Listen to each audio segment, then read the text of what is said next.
Warning! The following video is a part of an ongoing episode-by-episode critique of the DCAU. As a result, there'll be massive spoilers for not just the season/movie in question, but for any other season or movie in the DCAU. More importantly, this review will build off of previously established ideas from other videos, assuming that you've already seen and are familiar with them already as to not bog down the pace. With all that in mind, enjoy the video!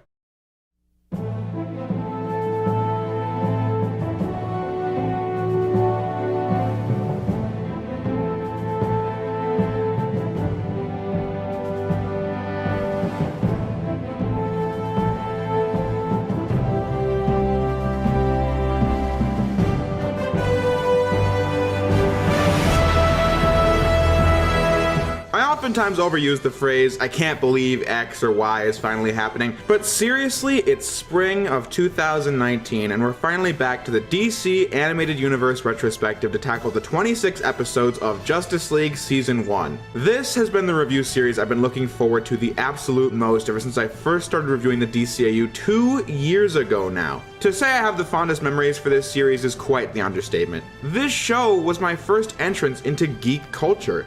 Without it, I don't know if I would be here on this YouTube page today. That is how much influence this show has had on me ever since I first started watching it almost 20 years ago. The Justice League is the DC equivalent of the Avengers, having been DC's greatest, or really most popular heroes teamed up, and who wouldn't enjoy that? The DC Animated Universe got its start as a gritty Batman series that gradually showed us the larger DC universe within, as we then got Superman the Animated Series, which showed us a different side of the universe from the one we were used to in the Batman show. Throughout his series, Superman teamed up with several different DC Comics characters, such as The Flash, Batman himself, Steel, Dr. Fate, Aquaman, Kyle Rayner, the Green Lantern, and was introduced to the Green Lantern Corps in said episode. Finally teaming up with Batman again at the end of the series with this intriguing dialogue. You know, there might be something to this partnership business after all.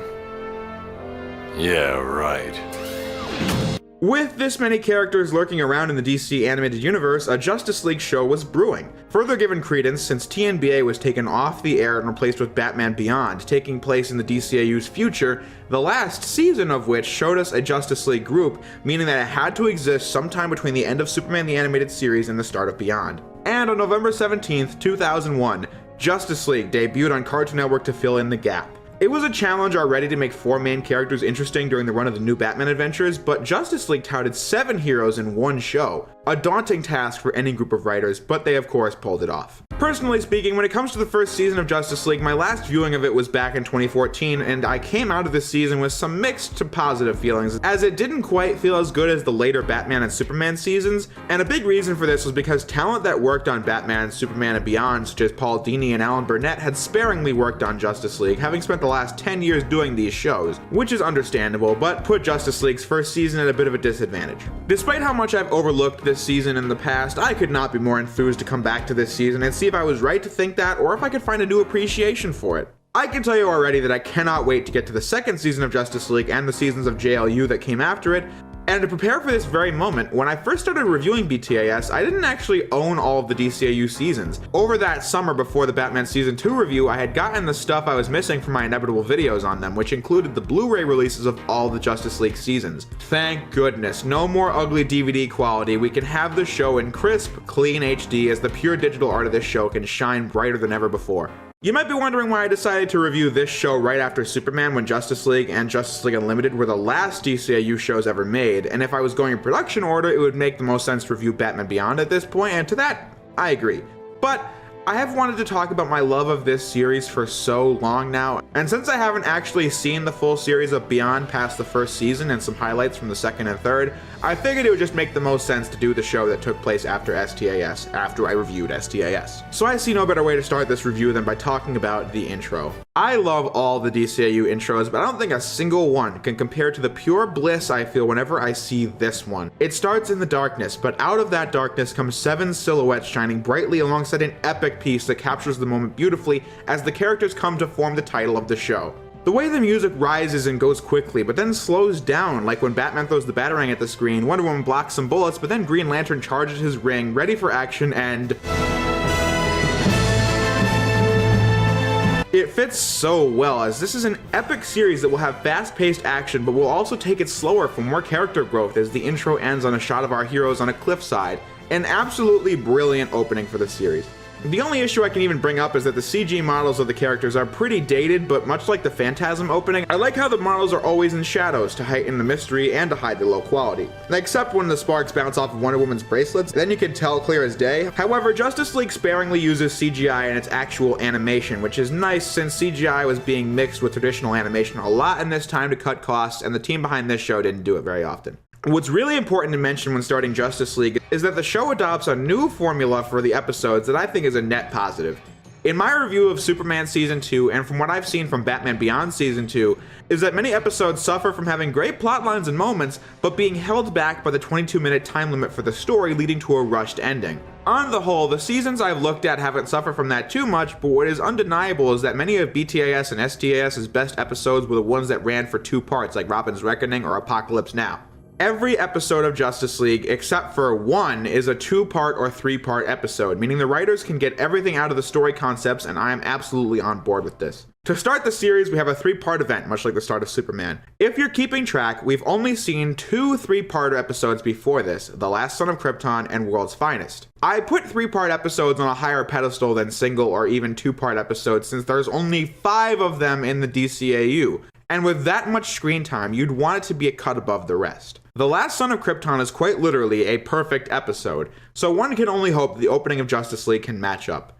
Without further ado, let us discuss episodes 1, 2, and 3, Secret Origins. Throughout their own shows, the status quo hardly ever changed for Batman and Superman outside of a sidekick leaving or joining or a character death. I mean, TNBA never even ended, technically speaking, since when we last saw Batman, he was doing his usual work of stopping maniacs and putting them back in Arkham. As for Superman, though, the last episode of STAS, Legacy, changed everything, as Superman was cast out of polite society because Darkseid captured him and twisted his mind till he turned loose against Earth. Superman did regain his true memories and made an attempt to battle against Darkseid, only to survive this encounter by sheer luck. Public perception of Superman was lower than ever, and that was the note STAS went out on. The show never got another season, but thankfully we have this series to continue the story. Just figured I'd establish that before we got going properly. Secret Origins starts with 2 astronauts colonizing Mars looking for traces of life as Carter finds a mysterious-looking rock that upon contact sends him flying down the cavern. I have to give points since this is a pretty interesting way to open the Justice League series, since it's difficult to know where they're going with this right off the bat since we don't even see any superheroes yet. Carter gets closed off from the top of the cavern, which isn't too noteworthy, but I wanted to bring attention to it since I hate enclosed spaces, so the rocks trapping the man down here adds tension for me when watching it. The tension rises when Carter opens the door to these Martian ruins.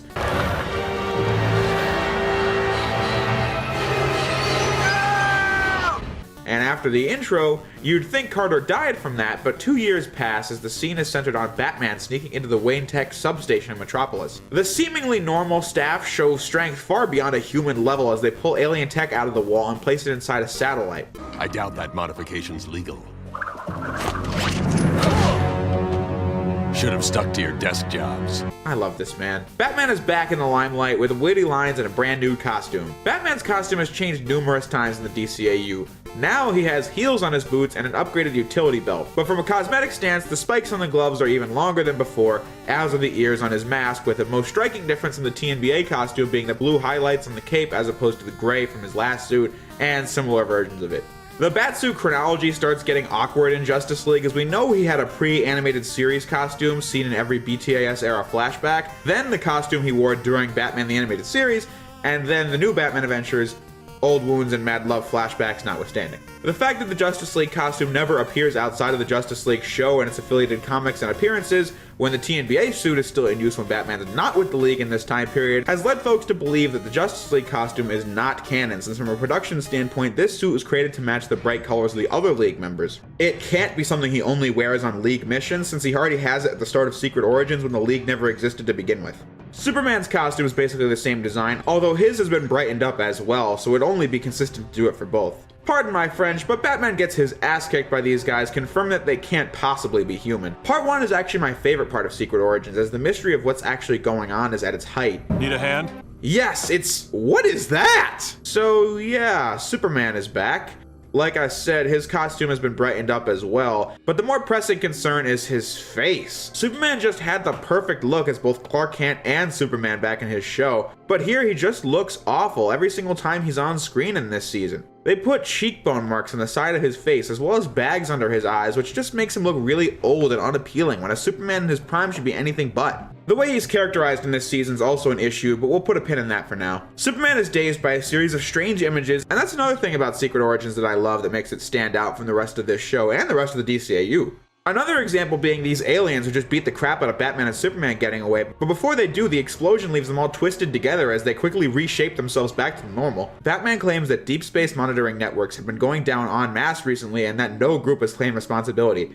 But before they can look into it, Superman has a speech to give in front of the World Assembly as the scene cuts to protests over the vast amount of nuclear weapons built up across the globe. The world leaders are all going back and forth until Senator Carter, the astronaut from the opening, talks about how much he grew from his mission on Mars, and so he's come to put forth a new peace solution: disbanding all nuclear weapons and rallying the Earth around Superman as the protector of the world. Superman has come to give a speech, so let's hear it. With all due respect, Senator, we can't entrust the security of the entire world to one man. I understand your feelings, General. And when Senator Carter first approached me, I was reluctant to get involved. But after meeting with him and his advisors, I became convinced that I could make a difference. I have fought hard over the years to earn your trust. And I solemnly swear to all of you that I will continue to uphold the ideals of truth and justice, not just for America, but for all the world. Superman is now voiced by George Newbern, who has been in a wide variety of television shows and has of course replaced Tim Daly as Superman. Daly was contracted to do a live-action show at the time of JL, and so he had to be recast, which saddens me to say. Not because of Newbern, but because I don't think there is anyone who can play Superman as well as Tim Daly did, from the wit to the intelligence or in the serious moments. Daly just nailed Superman in every scene, from The Last Son of Krypton all the way to Legacy. I'm in a funny position with these two since I grew up with George Newbern's Superman, so I'm certainly used to it, but I think Daly is better. Although, as I stated in the Batwoman review, I have rules on recasts. I'm generally against them, but if you must do it, then I'll be fine with it if it's A, a better voice, or B, sounds close enough. Superman in Justice League is an example of being close enough, as he sounds like an older, deeper STAS Superman. But in their first seasons especially, I think Daly just had the better range. But as for what Superman said, I have an issue that was a part of my resentment towards this season before rewatching this episode. In his speech, Superman makes a passing remark about working hard to make the people trust him, and while this is not untrue, my issue lies with the events of Legacy being completely sidestepped in Secret Origins. Legacy ends with Superman on the outs of society itself. Who wouldn't want to see the next step there? That was going to be the premise of an STAS Season 4, but the show was cancelled, so we didn't get that. But this was the perfect opportunity. I think this would have been a great starting point for Justice League since people don't trust Superman, but when he and 6 other heroes save the world from aliens and form the Justice League, this would be a natural point for public opinion to shift. But instead, Secret Origins runs away from the ending of Legacy by placing us after the point of Superman having dealt with that already and tells the story from there, which is a choice I'm just not a fan of. This season tries to break away from its DCAU heritage, and while it will celebrate it from time to time, but overall they wanted the show to stand on its own 2 feet, which I think makes some sense. You don't want Batman to go talk to Alfred or Robin when you could develop his relationship with Wonder Woman or anybody else. Same for Superman. You won't see Lois or the Kents in this season either. Again, I think that is a good idea, but as for the actual storylines, I think it's weak since that backstory will always be there, so it only makes sense to carry the story arcs further as opposed to pretending there's a clean slate. 6 months later, Superman's working hard to fulfill Carter's plan of abolishing all nuclear warheads. How in the heck this got ratified, I don't know, but I suppose they would rather get back to the real story instead of showing hours of deliberation. Superman gets another rush of bizarre imagery, but before we can focus on that, Batman tracks down the aliens from the opening and finds people that look just like them inside alien pods, confirming that this is an alien invasion. Batman gets attacked by a dog, but hey, this isn't anything we haven't seen before. Jeez, never mind.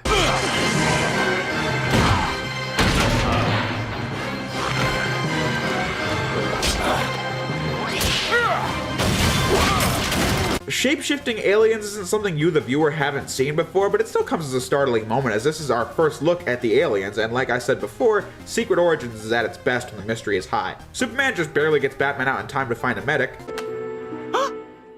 Don't even think about it.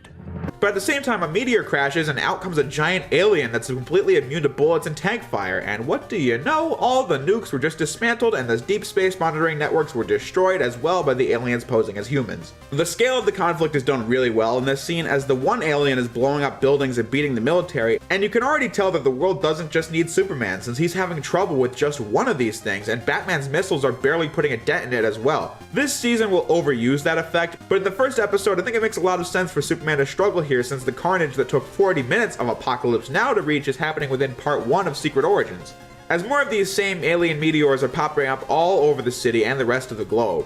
Whatever that thing is, I've got to stop it. What the f kind of line is that? Superman gets hit with another blast of images, and this time he goes straight to the source as Batman gives chase. Meanwhile, on the island of Themyscira, we are introduced to the Queen Hippolyta and her daughter Diana, who's worried about mankind's current predicament.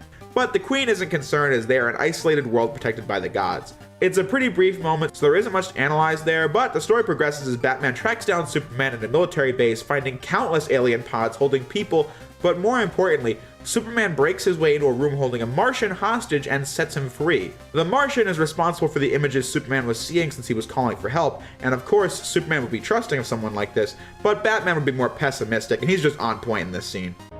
What's he doing here? The invasion. I came to warn you, but I was captured and imprisoned here. They wouldn't listen. Big surprise. I sense you do not trust me. Perhaps this will help.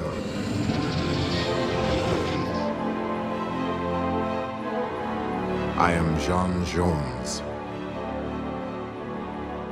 Don't take it personally, Jean. He doesn't trust anyone. A wise policy. Jean is voiced by Carl Lumbly, and he's absolutely excellent. As the most reserved member of the League, he just has this wise, tenderly deep voice that can get serious whenever needed and is a joy to have on screen at all times. As he said, he tried to warn of the invasion but was captured here, and this is the moment when the mystery is at its peak as the three of them get blocked by a military squad. Wait, I'll vouch for him. You must let us go. I don't think so. But the world's security may be at stake. That's why he'll never leave here alive.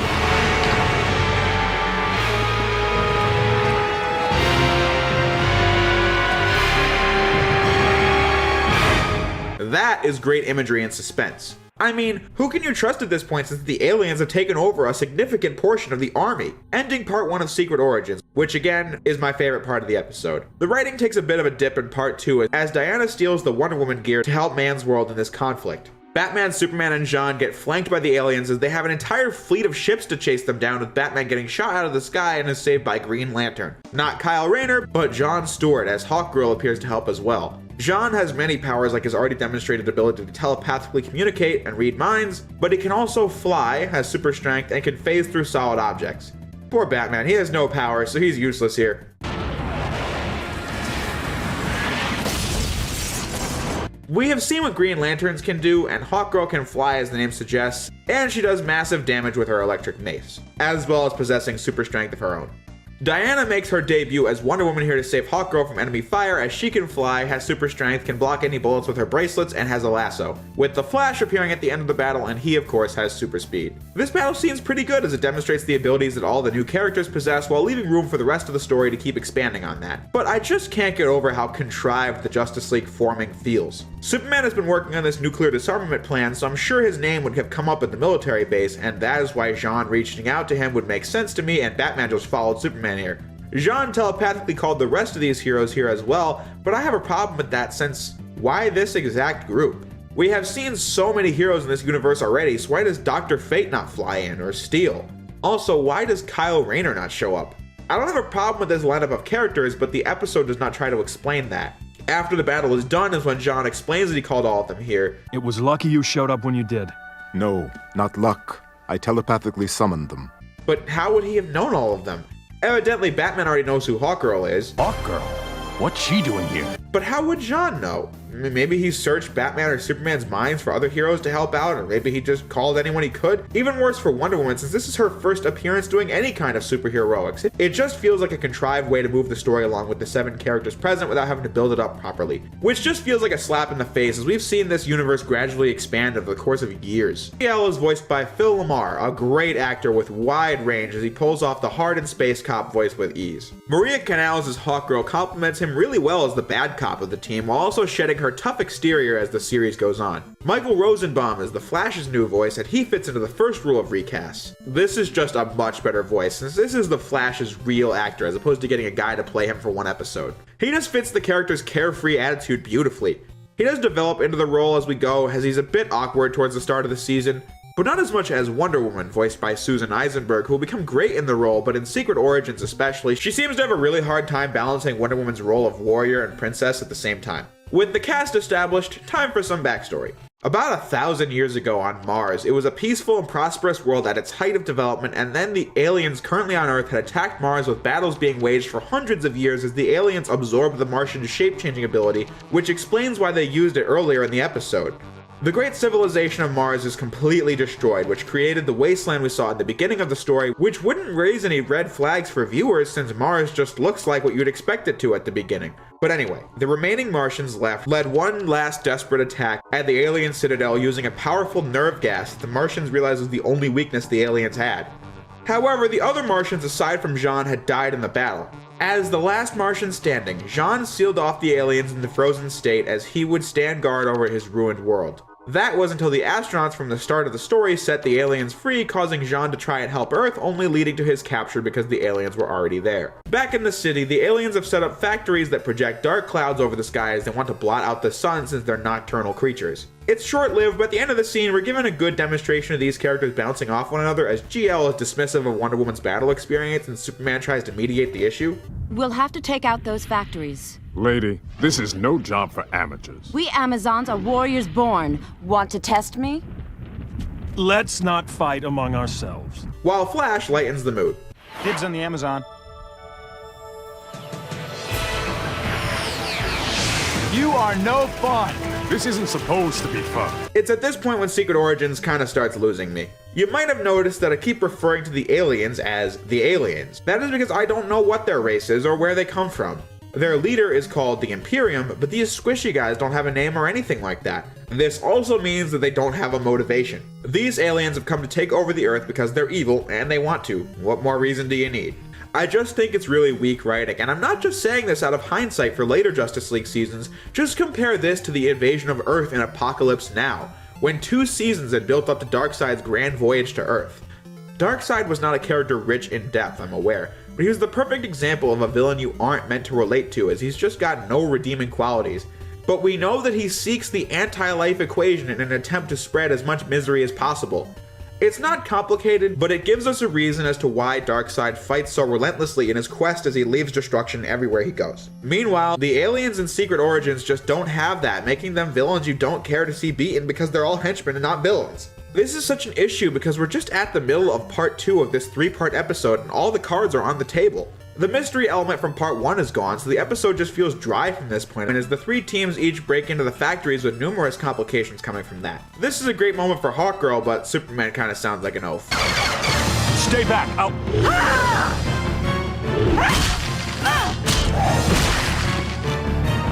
Whoa. Superman and Hawkgirl get captured, Flash and GL retreat, and the remaining 3 find a stone they need to defeat the aliens, but before Batman can get through the door, it shuts.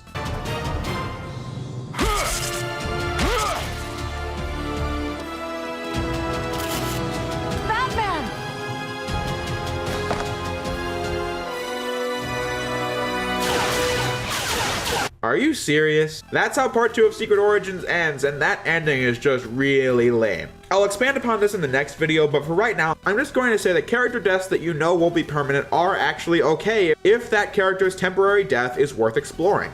The late Mr. Kent was an example where there was no chance Clark Kent could stay dead, but the point was not the shock value of Clark dying. It was there for a second, but the real meat of the story was showing how great Superman is by having him continue his investigation to save a death row inmate despite the fact that his whole identity is on the line. In addition to Lois realizing how much she cared for Clark now that he's gone. Clark dying might be a cliche trope, but it is a means to get us to these great ends. So Batman just died in the midst of the first Justice League episode, so you already don't buy it. And this is the sole root of the drama.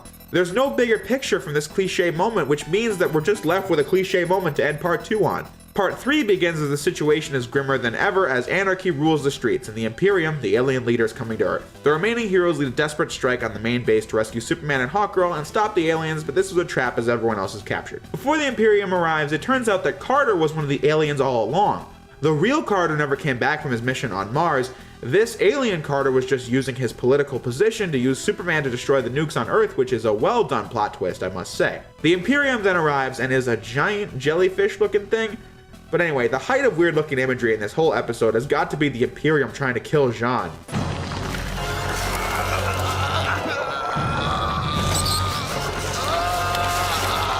But then this happens. Now!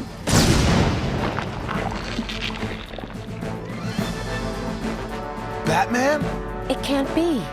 I mentally shielded him so he couldn't be detected. Well, isn't that convenient? By that I mean cheap writing.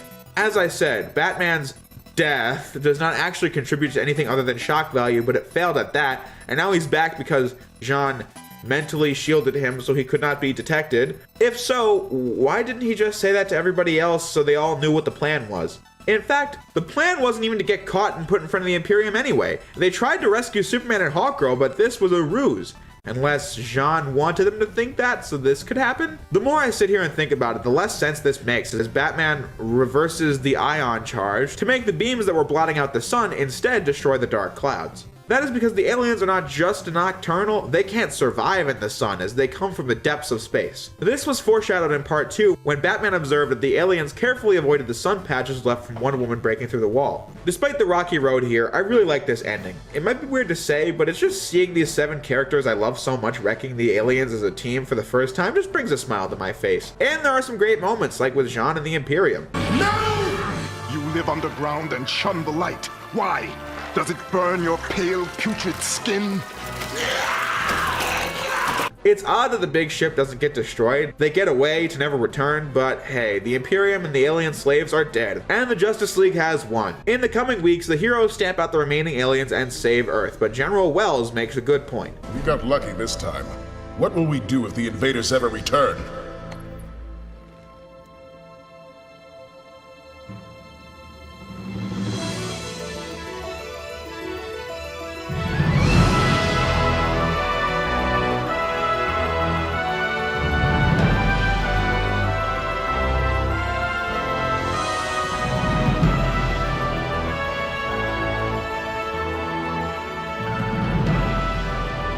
Incredible.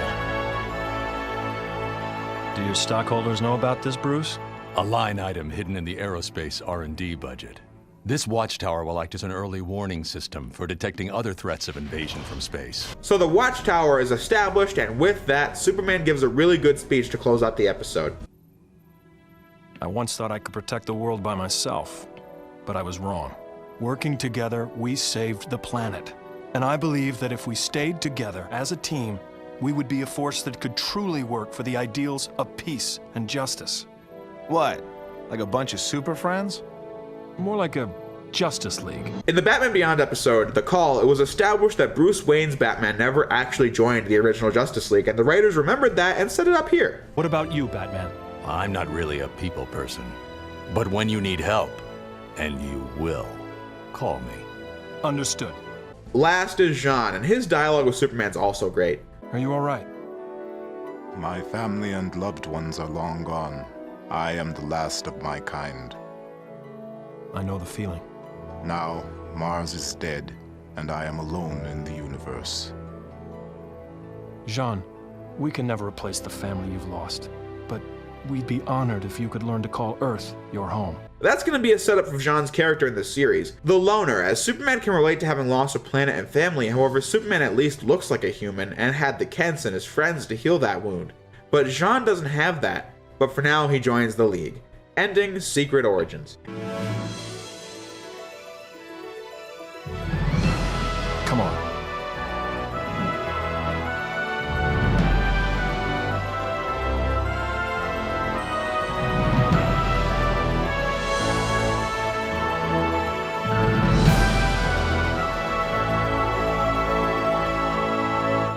It was this episode that I was really curious to see my opinion on when rewatching it because of the fact that I remember thinking it was a bit weak as far as 3-part episodes go. This is partially why I put so much stock in them back in STAS Season 1. But upon rewatching it, Secret Origins is not bad.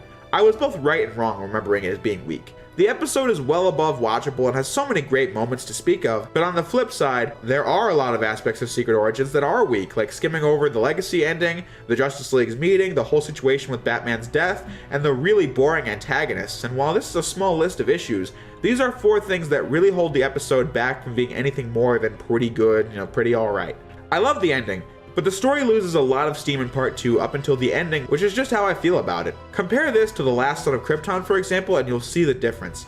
That episode, as I said earlier, was just perfectly handled, and when looking at it up close, there was a lot going on in the story, like the emotions of Clark learning that he's not a human, his trying to establish himself as a non-threat to the good people of the city, Lex's introduction and underhandedness, Lois's proactivity, the story of Krypton that continued on in several other episodes, or the story of Metallo starting there. It was truly loaded in content.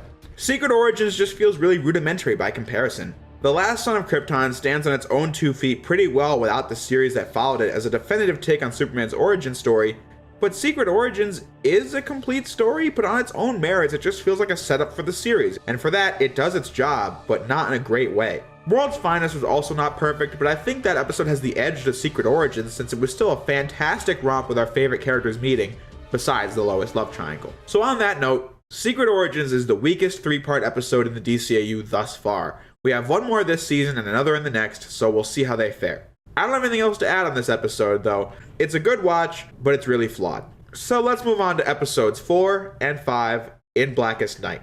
This episode is one that really stands out amongst this season's roster of episodes since it's really good. On the planet Ajuris 5, a trial is being held and the atmosphere is already built up as dozens of weird aliens have gathered to see this, and there's all kinds of futuristic technology as these 3 faces are the judges. The accused is still at large as the robots, the Manhunters, are sent after him, and the accused is John Stewart, the Green Lantern. Cut to a suburban street on Earth as GL is taking a stroll.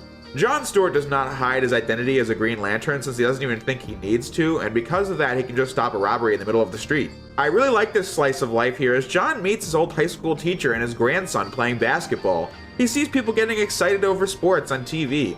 It just shows that this man has a home and a life beyond the superheroics. He does seem detached throughout, which further reminds you that John had to have done something terrible for another planet out to put him on trial, which just intensifies the dramatic irony. Meanwhile, at the Watchtower, already these characters are bouncing off one another.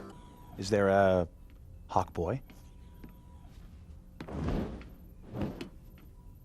I'll be doing maintenance.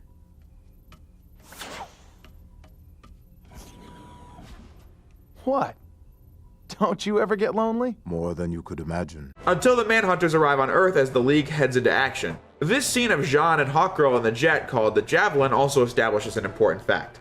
Wonder Woman is on another case. Superman's dealing with an earthquake, and Batman would only say that he's busy. Typical. It was funny dialogue since I could just hear Batman saying, "I'm busy," and hanging up. But more importantly, this is the second Justice League episode, so they need to establish what the show's regular formula will be like. During the new Batman adventures, I discussed the exact same idea where 4 characters is already a lot for one episode. So one episode is just Batman and Nightwing, or Batman and Batgirl, or Batman, Robin, and Batgirl. Justice League is the same way, since all 7 characters are just not needed for every episode. You know the story's a big deal if all 7 characters are in it, which is why they reserve that for a big event or like a season finale. This episode is just Superman, GL, Jean, Hawkgirl, and the Flash, but A Night with Shadows won't have Superman in it, Paradise Lost won't have GL in it, and I love that. Keeping the show fresh as we get to focus on different characters playing off each other in every episode. The opening action scene's pretty good, although the League members do look pretty incompetent getting beat by such basic attacks, but what really gets me about this whole sequence is the music. This track lasts like 8 seconds and plays for the entire fight, and it gets really annoying. And it doesn't help that it continues to play throughout the action scenes of this episode. When GL arrives at the fight, he accepts his arrest and gets beamed away, which makes you think, geez, whatever it is, clearly he thinks he's guilty as well. This is another pro of having a brand new GL for the show, as there's no existing background to go off of. So you really want to know what on earth GL is being accused of, as the crowd on Ajuris 5 hate him so much, with his fellow Lanterns talking down to him. Gallius? Arcus? Kilowog? Good to see you. I wish I could say the same, Stuart. You're a disgrace to the Corps. Get me out of here. Hey! Stupid robot. No, not yet. I don't like that line. I think it reveals an evil plot being afoot way too early, but now we just have to find out what it is. Jean tracks GL down on Ajuris 5 as Superman and Hawkgirl have this small but really good exchange. John's a strange one, that's for sure. I'm beginning to think all you humans are. Sorry. It's all right. I take it as a compliment. That's the best part of having these 40-minute episodes. We got time for the little things. Of course, a fleet comes out to attack the Javelin. It's clear what they want. I say we give it to them. No, we're not here to start a war. So instead of starting a war, Superman has devised a much better plan.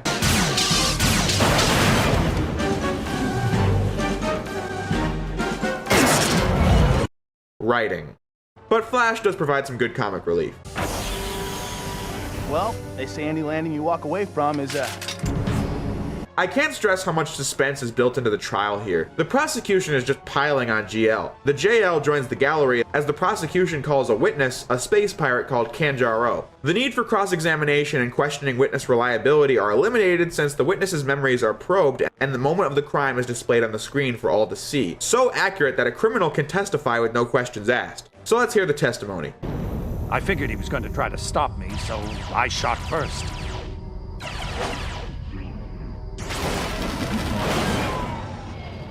His ring tore out my engine, but he still wasn't done with me.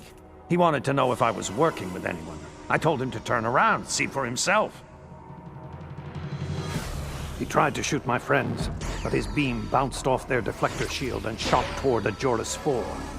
There, it hit a volcanic fault line, starting a devastating chain reaction.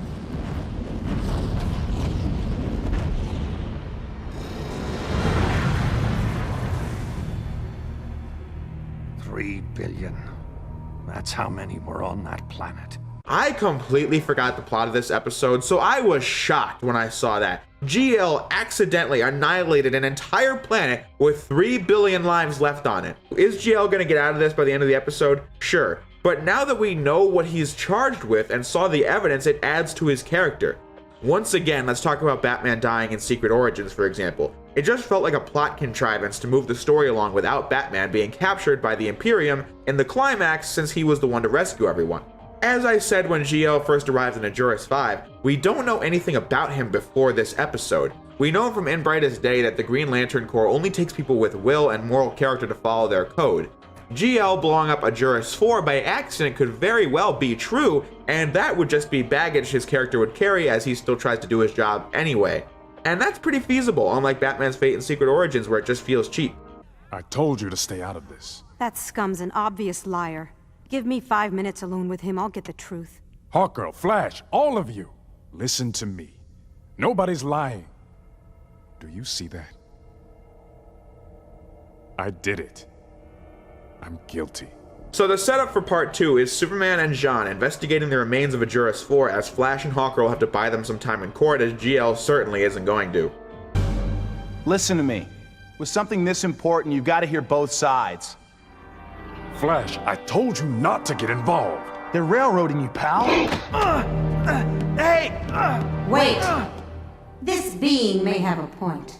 We don't want any lingering doubts about our final judgment, do we? Of course not. But who would speak for John Stewart? Don't you have any lawyers here? We solved our lawyer problem a long time ago. However, you could speak for him if you wish. But be aware, if you lose, you'll share the same penalty as the accused. The same penalty? You mean... That's crazy! No, that's how we solved our lawyer problem. Alright folks, welcome to a brand new review of The Flash, Ace Attorney Spirit of Justice, the latest game in the acclaimed Ace Attorney series, as the Flash travels to a foreign land that has disdain for lawyers and testimonies are delivered via memories. Just kidding. Although as a big Ace Attorney fan, it got a laugh out of me for the similarity to Spirit of Justice, but we can get back to Flash's abysmal job as defense attorney in just a moment. For now, Hawkgirl finds the other Green Lanterns having completely given up on John. Don't get so high and mighty, lady. If you're smart, you'll stay away from him, too. Otherwise, you'll wind up reeking of his stench yourself. Cowards! Hawkgirl's another character that's finally getting a moment of screen time to show off her strength, and her character as she comes from a very loyal society and is offended by the Lanterns turning on John Stewart and just wrecks them.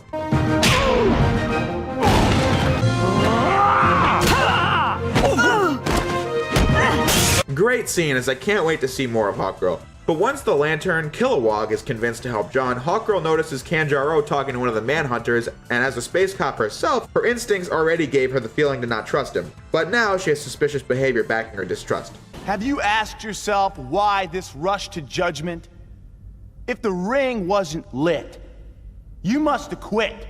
And furthermore... Enough! I can't even picture how bad Flash was in the full trial, but what I really noticed was that line.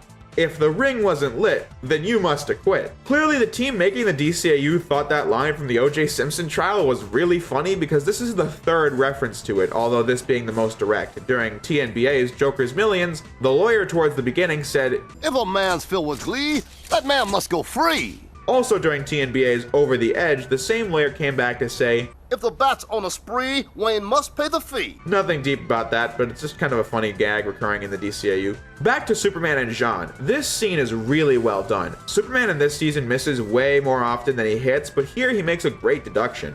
See anything wrong with this picture? Where do I start? The loss of life, the echoes of our own pasts? No, not up there. Down here. It can't be. But it is. This moon is still orbiting a planet which doesn't exist. It should have flown off into space the moment the planet was destroyed. But it didn't, did it? I've said in previous DCAU videos that the mark of good mystery story is when the pieces have been in front of you all along, so you could figure it out if you thought about it, but it makes perfect sense even if you didn't. Mask of the Phantasm or the late Mr. Kent do really well at this. And in Blackest Night's no different, and I'm glad that a brilliant deduction came from Superman in a season where that usually isn't the case. The trick is that the asteroids are an illusion projected from the device on the moon as Kanjar-Ro tries to kill them, but Hawk-Girl comes to save the day. The trial rages on as the Guardians of Oa themselves arrive to give their input, and then we get a really cliched scene with the Manhunters. Our plan has worked flawlessly so far.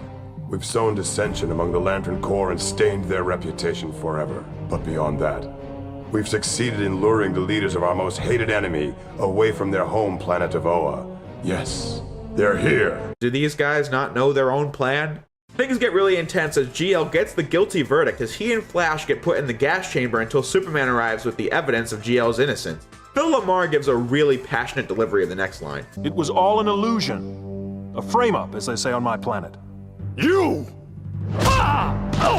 Why'd you do this to me? Why? For money.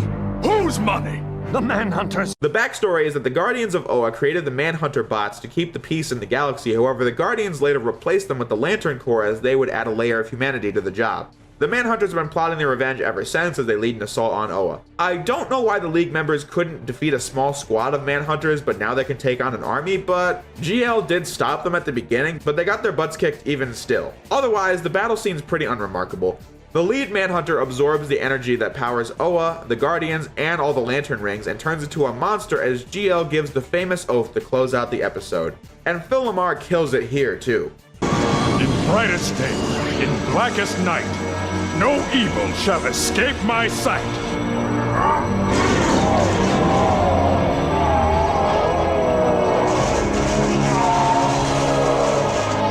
Let those who worship evil's might beware my power!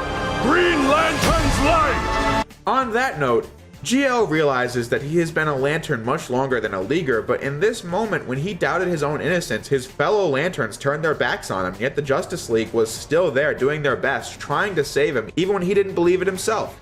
Hey, what are friends for?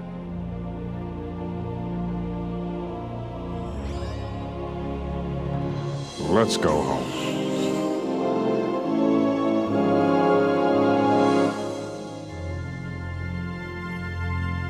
That was In Blackest Night, and while I don't think it's the best DCAU episode ever made, but for this season, I think it's pretty top tier as the trial setup was really fascinating, the action scenes were all pretty good, the quality of the storytelling has increased from Secret Origins, the episode has strong themes of friendship, as GL's true friends are the ones that risk their lives for him. The crime was shocking, the mystery was on point, voice acting was well done, and there was great fan service as we actually got to visit the Green Lantern Corps of Oa that we only heard of in the last season of STAS. Also, the title's a really good callback to the Green Lantern Corps Oath because of the fact that the STAS Green Lantern episode was titled In Brightest Day, and this, the next Green Lantern focused episode's called In Blackest Night.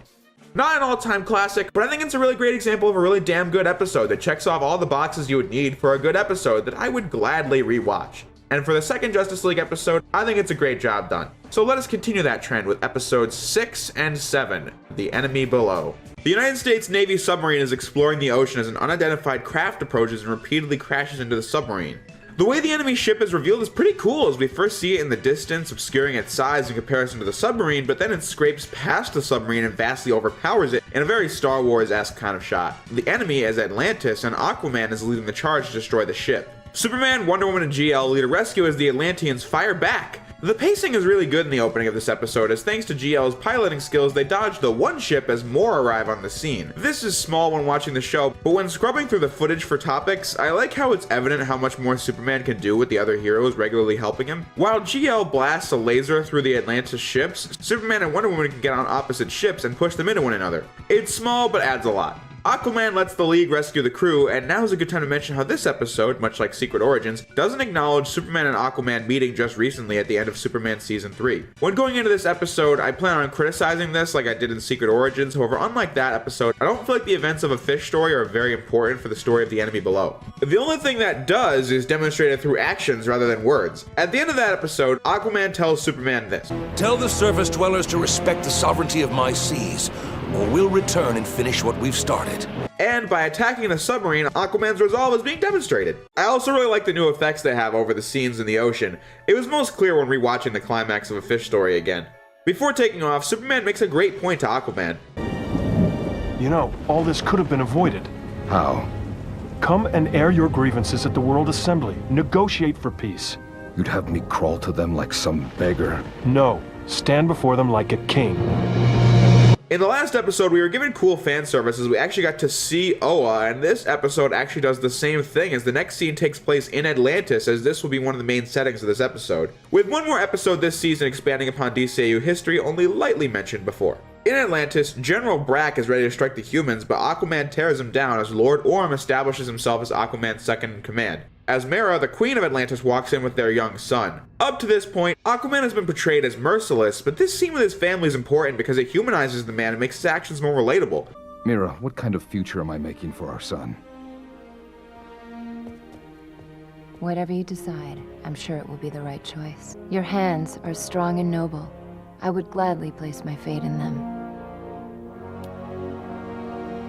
I don't think any of us will ever be the king of Atlantis fighting off surface dwellers, but the emotions behind trying to make the best world for your child is something anyone could get down with and understand, as you wouldn't want a species of what, from Atlantis' perspective, all seem to be polluters in your society. But Superman's words will ring true. But before we get to that, GL is angry about the submarine being left down in the ocean for Atlanteans to pilfer, as the sub was nuclear. Side note, I see what they were going for with this scene, however, the way the characters are lit doesn't really work with the setting inside the watchtower, as it's incredibly well lit, so what is this shot? GL explores the sub wreckage, which is being patrolled by Atlanteans, and of course, the plutonium inside is missing.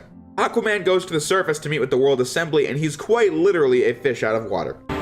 Out of the way, meathead! No better time than right now to comment on Aquaman's new design. As opposed to the classic comic book portrayal as seen in STAS, Aquaman now resembles his 90s comics portrayal with long hair, a full beard, and no shirt. It's just more memorable and easier to take seriously than his last appearance. He, much like the Flash, also has a more defined voice actor, as his actor from A Fish Story had played with other characters on the show with the exact same voice. His meeting at the World Assembly doesn't change anything, as he wants decisions to be reached this second, which would obviously never happen, but when it looks bad enough... Upon hearing the news, Lord Orm takes this moment to rally the Atlanteans against the surface world as he takes command in the King's absence, possible death. At the hospital, despite a team of medical professionals, Batman knows what's up when the doctors are out of ideas. Maintain saline at 3.5%. But how could you possibly guess that? He's a fish out of water, Doctor. Salt water. Aquaman says he had nothing to do with the plutonium theft and has to investigate immediately, but with the assassin still at large, Batman has a great plan. Have Jean pretend to be Aquaman and use him as bait to lure the assassin out and stop him, which works wonders and contributes to what I said at the beginning of the episode. This is a good way to write stories with multiple heroes where everyone's unique powers can be of help in some way or another. That doesn't stop this from happening to Superman, though.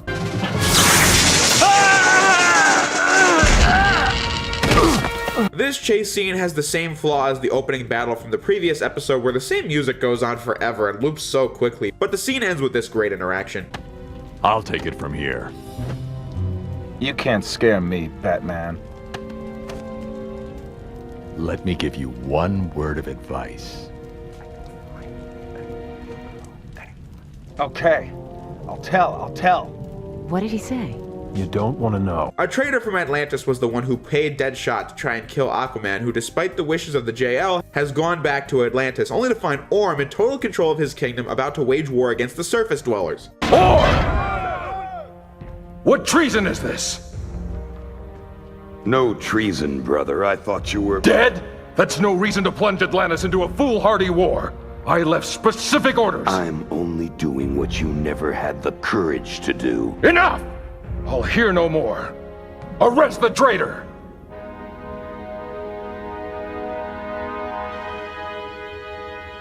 You heard him.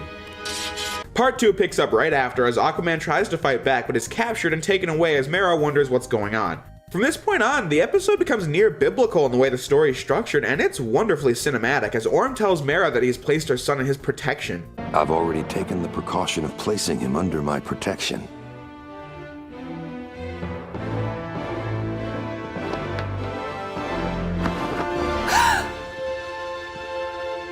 These are dangerous times, Mera. We can't be too careful. The Justice League tries to go to Atlantis but get attacked by the fleet and taken as hostages and set to be executed by the way of drowning. Although, now that I watch this set piece, is this death trap meant for humans? I mean, how do you drown an Atlantean? Well, whatever. Mera frees the Justice League so they can help save Aquaman as the scene cuts to Aquaman chained to the rocks above lava as Orm plans to kill both Aquaman and his infant son to make himself the rightful heir to the throne. And this is the emotional high point of the episode. I was making this point about Aquaman's characterization earlier, but that comes back in full force as he loves his son, and in the face of death, he will do anything to save him. As the storyboard artists, animators, the composers, Aquaman's actor, they pulled this scene off magnificently.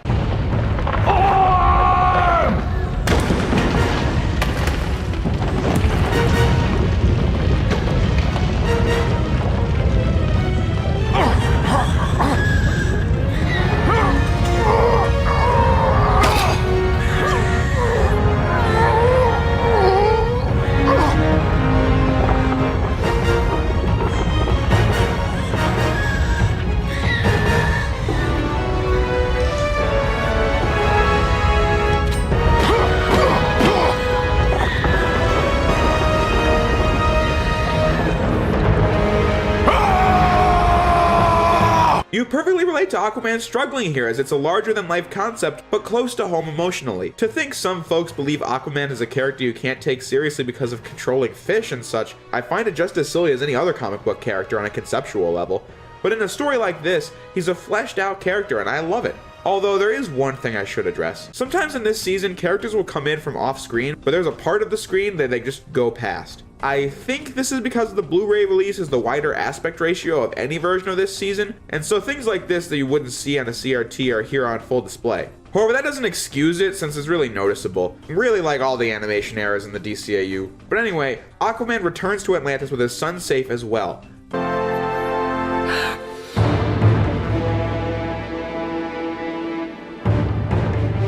The reason the baby has been in red blankets this whole episode is for the very purpose of tricking the censors. Aquaman sacrificed his hand to save his son and has wrapped the blanket around the wound. We all know he's bleeding into the blanket, but the blanket was red anyway, so censors be damned yet again. I've been making this point since the Batman Season 2 video. The soft censorship the DCAU applies only amplifies the drama, as everyone can grasp the weight of the situation without even having to see the gory details. Using the stolen plutonium from the start of the story, Orm is powering up the nuclear reactor in the glaciers that Atlantis set up as a last resort in time of war. Orm must be stopped. What the f kind of line is that? The JL alongside Aquaman battle the Atlantean fleet in a great action scene as Aquaman, GL, and Batman make it inside of the reactor with more teamwork as GL shields Batman from the heat and radiation with his ring as Batman knows how to shut the machine down from the inside. The end fight with Orm and Aquaman is also great as the structure is melting on the outside as the ground inside is easily cracked and destroyed as the brothers battle to death. Cowards like Orm view themselves as powerful until they have none, like so. You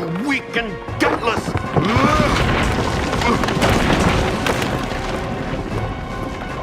Please, brother, help me! This scene could play out one of two ways. The writers could pull a Sly 4 and see Aquaman be a fool and save Orm, his brother, or he could do the thing a wise leader would do and let the treacherous baby-killing scum fall to his death.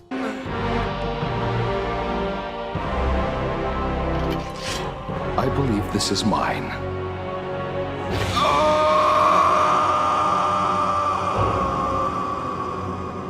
With the threat eliminated, Aquaman fires the traitors who served Orm and plans on changing his own ways with the surface dwellers, thus ending the enemy below. And that was easily the best episode yet. We get to see Atlantis for the first time, the action scenes were well spaced and done to perfection, the shots were really well done, the team dynamic of the League is put to great use, but at the core of it, the episode's focus on Aquaman and his family gives the story an emotional center to get behind, and his character was great to have on screen as he goes through a transformative arc in just 40 minutes. And won't come back till next season for one appearance, and won't come back until the season after that. I really like this episode, to the point where I don't think it has anything going against it when making the review of it.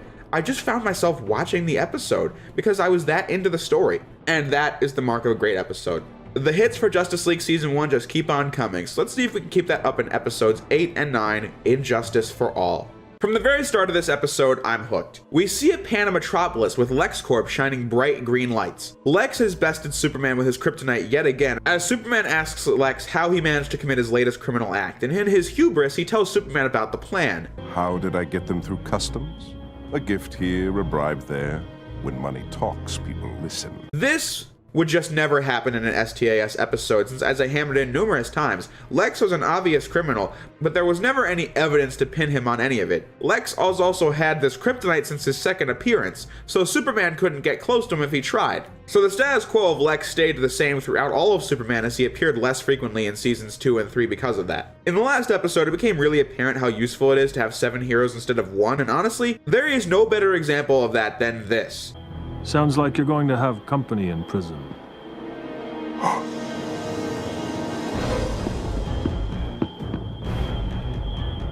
It can't be. The kryptonite won't protect you any longer. No! You're usually more careful, Lex. You slipped up. And you're going down hard.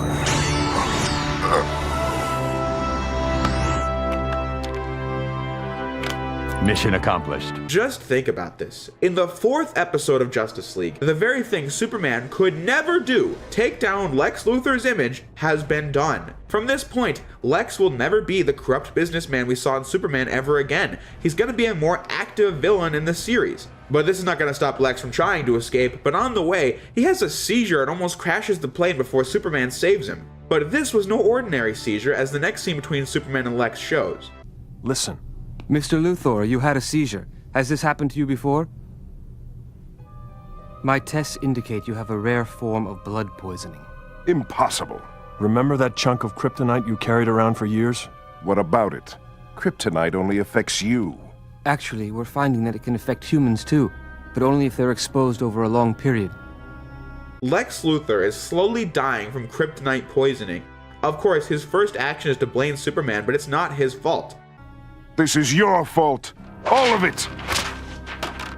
What's the treatment? Radiation? Chemo? Unfortunately, there is no cure. Then find one. Price is no object. I'm sorry. There's nothing I can do. It's terminal. Happy, Superman? Lex, if there's anything I can do. You've done more than enough. Lex was the one who hated Superman so much that he surrounded himself with kryptonite for years trying to kill Superman. It doesn't feel like a contrived setup either, as the Doctor says we're just now learning of the effect kryptonite has on humans over a long period of time, since it hasn't been around that long. One of Lex's scientists wanted to expose kryptonite to the whole world, but Lex wanted to keep it in private because he wanted it to be his weapon against Superman. You work for me, Peterson. Don't forget that. There shouldn't be an opinion in your head that I haven't put there. So now it's coming back to bite him. As now he's not only a criminal going to jail, but he's also dying too. Two dramatic, cannon-shaking events in the first 5 minutes of one episode. The writers take full advantage of Lex in prison as he gets really triggered by the noise going on around him, as we're introduced to the guy listening to the loud opera in jail, the Ultra-Humanite. Humanite! How can you stand that caterwauling? Music is one of the meager pleasures I'm allowed in here, along with a few other necessities. The joke speaks for itself, but I didn't see it coming, and so it got a laugh out of me. But seriously though, who would want to escape a prison in Metropolis? If you're a model prisoner, you can get wine, lights, a dresser, and a chair, and a TV. And the premium channels. But regardless, Humanite makes a deal with Lex to bust them both out of jail when the prison guards bring Humanite his steak dinner, and after escaping, to cause distraction, they blow up an apartment building that keep the authorities busy as Batman is the first responder to the fire. This scene is really interesting as Batman tries to save a girl from the fire, but when all the exits get closed off as the ground slips from beneath them, there's just nothing he can do about it until Hawkgirl saves them both. I'm used to being thanked when I save someone. I'm not used to being saved. This is an interesting spot for Batman to be in, since every time we've seen him, he's always been in the power position over his various sidekicks as the one with the most wisdom and experience. And while you could make the same case for his position in the Justice League, he is inarguably not as powerful as Superman or Wonder Woman. He can't fly, he can't run fast, or any of that. So a battle his character has to face is his own mortality when standing toe-to-toe with aliens, gods, and metahumans. Lex escapes to a rundown building, and is that the Mega Man 2 font? That is one weird thing I noticed in this season. This strange 8-bit text when text is in the distance.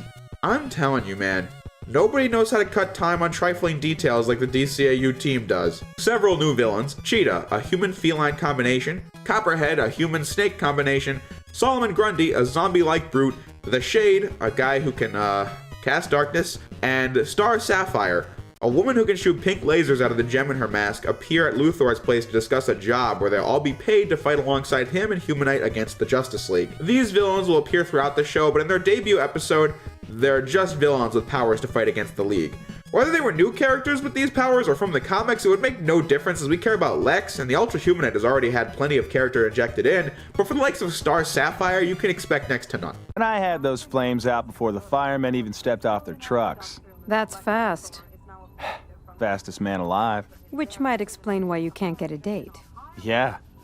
Hey, what's that supposed to mean? Quiet. The Injustice Gang has set up a fake hostage situation to lure the League into a combat situation in a pretty messy fight scene. Not because it's bad or anything, but because the Injustice League aren't a well-oiled machine, so it's just clumsy. The point isn't lost on me, it's just not the most interesting thing to watch for a few minutes either. But Copperhead gets Batman with his venom as we get a funny scene between Batman and Superman. I'm headed down to Stryker's to interrogate him. All right. Let's go. No, you're staying here. That venom almost killed you. So, you're staying here.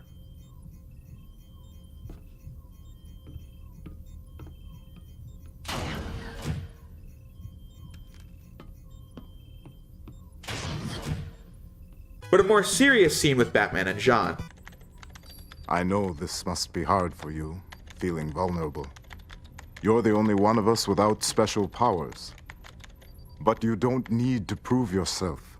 You're a valued member of this team, and we're only trying to... I'm taking the shuttle. That's basically the height of what I was talking about when Hawkgirl saved Batman. He's just such an odd man out that it must have some kind of effect on him, not that he would ever let it show. It's best to come from Jean as he can read minds, so therefore it doesn't just sound like preaching. But stay tuned, as there is no Batman like JL Batman. But I just love how everybody is afraid of Batman despite the fact that they're all like more powerful than him. Unless you want to try and stop me. No. This might have been a season-wide thing, but I certainly noticed that this episode has a thing for horizontal crossfades like in Star Wars. It's just kind of funny that when you watch this in 2002, it looks pretty neat. When you make videos, I can put one in right now. Superman and Flash try to interrogate Copperhead, and they completely make fools out of themselves. I'm warning you. What are you gonna do, Boy Scout? Short my sheets? Superman has been able to do interrogations before, but to be fair, that was just a government agent that he wrecked. In general, the supervillains have never been very afraid of Superman, so it makes sense that his interrogations in Justice League never go that well. That's Batman's forte, and I like that, as it shows just how much of a valued contributor Batman really is, despite looking like he has more limitations. Luthor is scolding his team for failure, which, now that I think about it, really sets this whole team up for failure, as everyone just wants Luthor to sign a check, and he's berating them for failure, whereas the Justice League has the exact opposite attitude as demonstrated in the previous two scenes. But now that Copperhead's down and in jail, Luthor is down a teammate, and we all know what this episode has been missing so far. You're crazy. And what's wrong with that? It's done wonders for me. Get out of here. Oh, Lexi, I'm hurt. How could you have this little party without inviting me? It's not a party. Grundy, get rid of him. I can't accurately explain how much I love that scene. They've just kept Joker out of the story so far, so we want to see him, but at the same time it makes perfect sense why he wouldn't be here since Luthor already made a deal with Joker, and to say it didn't work out would be the understatement of the century. I love to personalize all my stuff. Very amusing. I love the way he just dashes up to Luthor, pulling party hats out of thin air and proves his usefulness to the point where Lex has no choice but to allow Joker to help out. But seriously, Lex, you need me. Like I need skin rash. Maybe so, but I know something you don't know. I know how the Bat thinks. It's just a perfect introduction. Another understatement would be saying people didn't like Joker's design in the new Batman Adventures. I did like his animated series look more, but I had no problem with the TNBA approach either. It was in the film Batman Beyond Return of the Joker where a flashback scene had every TNBA character with their regular design, except Joker, who had a new look that served as a middling point between the red-lipped, yellow eyes appearance in Batman the Animated Series and the soulless eyes and no lips from TNBA. Justice League reuses this design, although the purples and greens have all been dyed down from Return of the Joker. Batman does indeed arrive to find Luthor and company, but this is just what Joker expected, as Mark Hamill delivers what has got to be the most passionate Joker laugh I've ever heard him give.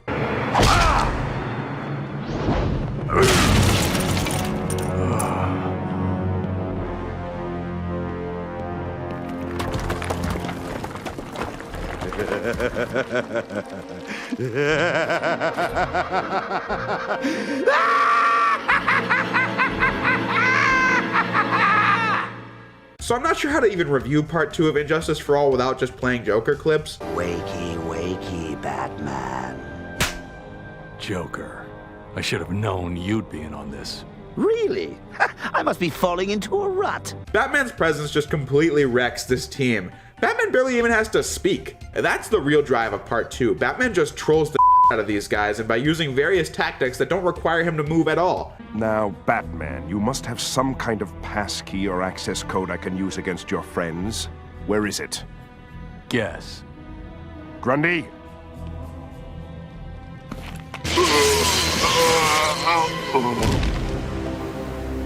I told you. Shut up! Humanite and Grundy are forced to watch after Batman, and he just effortlessly turns them against each other. Money. Lots of it. As much as he's getting? It's like a sitcom, as then Luthor has to rush in and get pissed off. You did this, didn't you? Well, it won't happen again. Cheetah!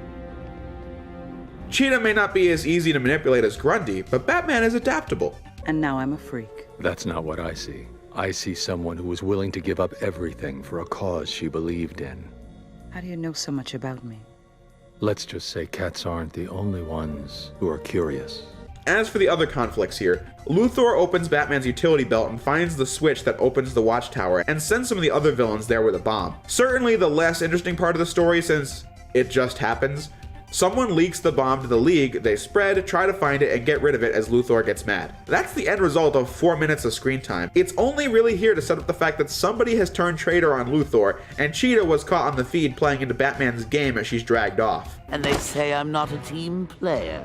Every time Batman's on screen, it's great. But the rest of it is a bit scattered as Luthor builds himself a suit to harness kryptonite energy, the bomb plan fails, and there was a 5-second hunt for the traitor. And the bomb hunt, as I said, was just boring, as we know the Watchtower is not going to blow up. Which, going back to Secret Origins, that's not the issue. That's the setup for the issue, that nothing is beneath the surface of such a basic and predetermined outcome. The League tracks down the Injustice League and have a real battle this time around. And never underestimate the Joker, by the way. He might look weak, but he has a deadly arsenal of innocent-looking weapons. Catch!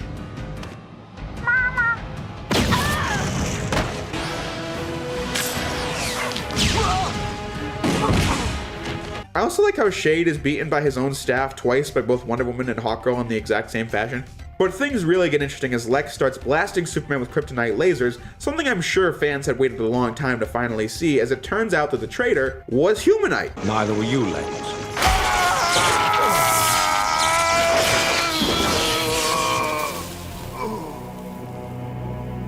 It too, Humanite. Before we close, Joker tries to kill Batman, and we've got one of my favorite Batman scenes of all time right here. What?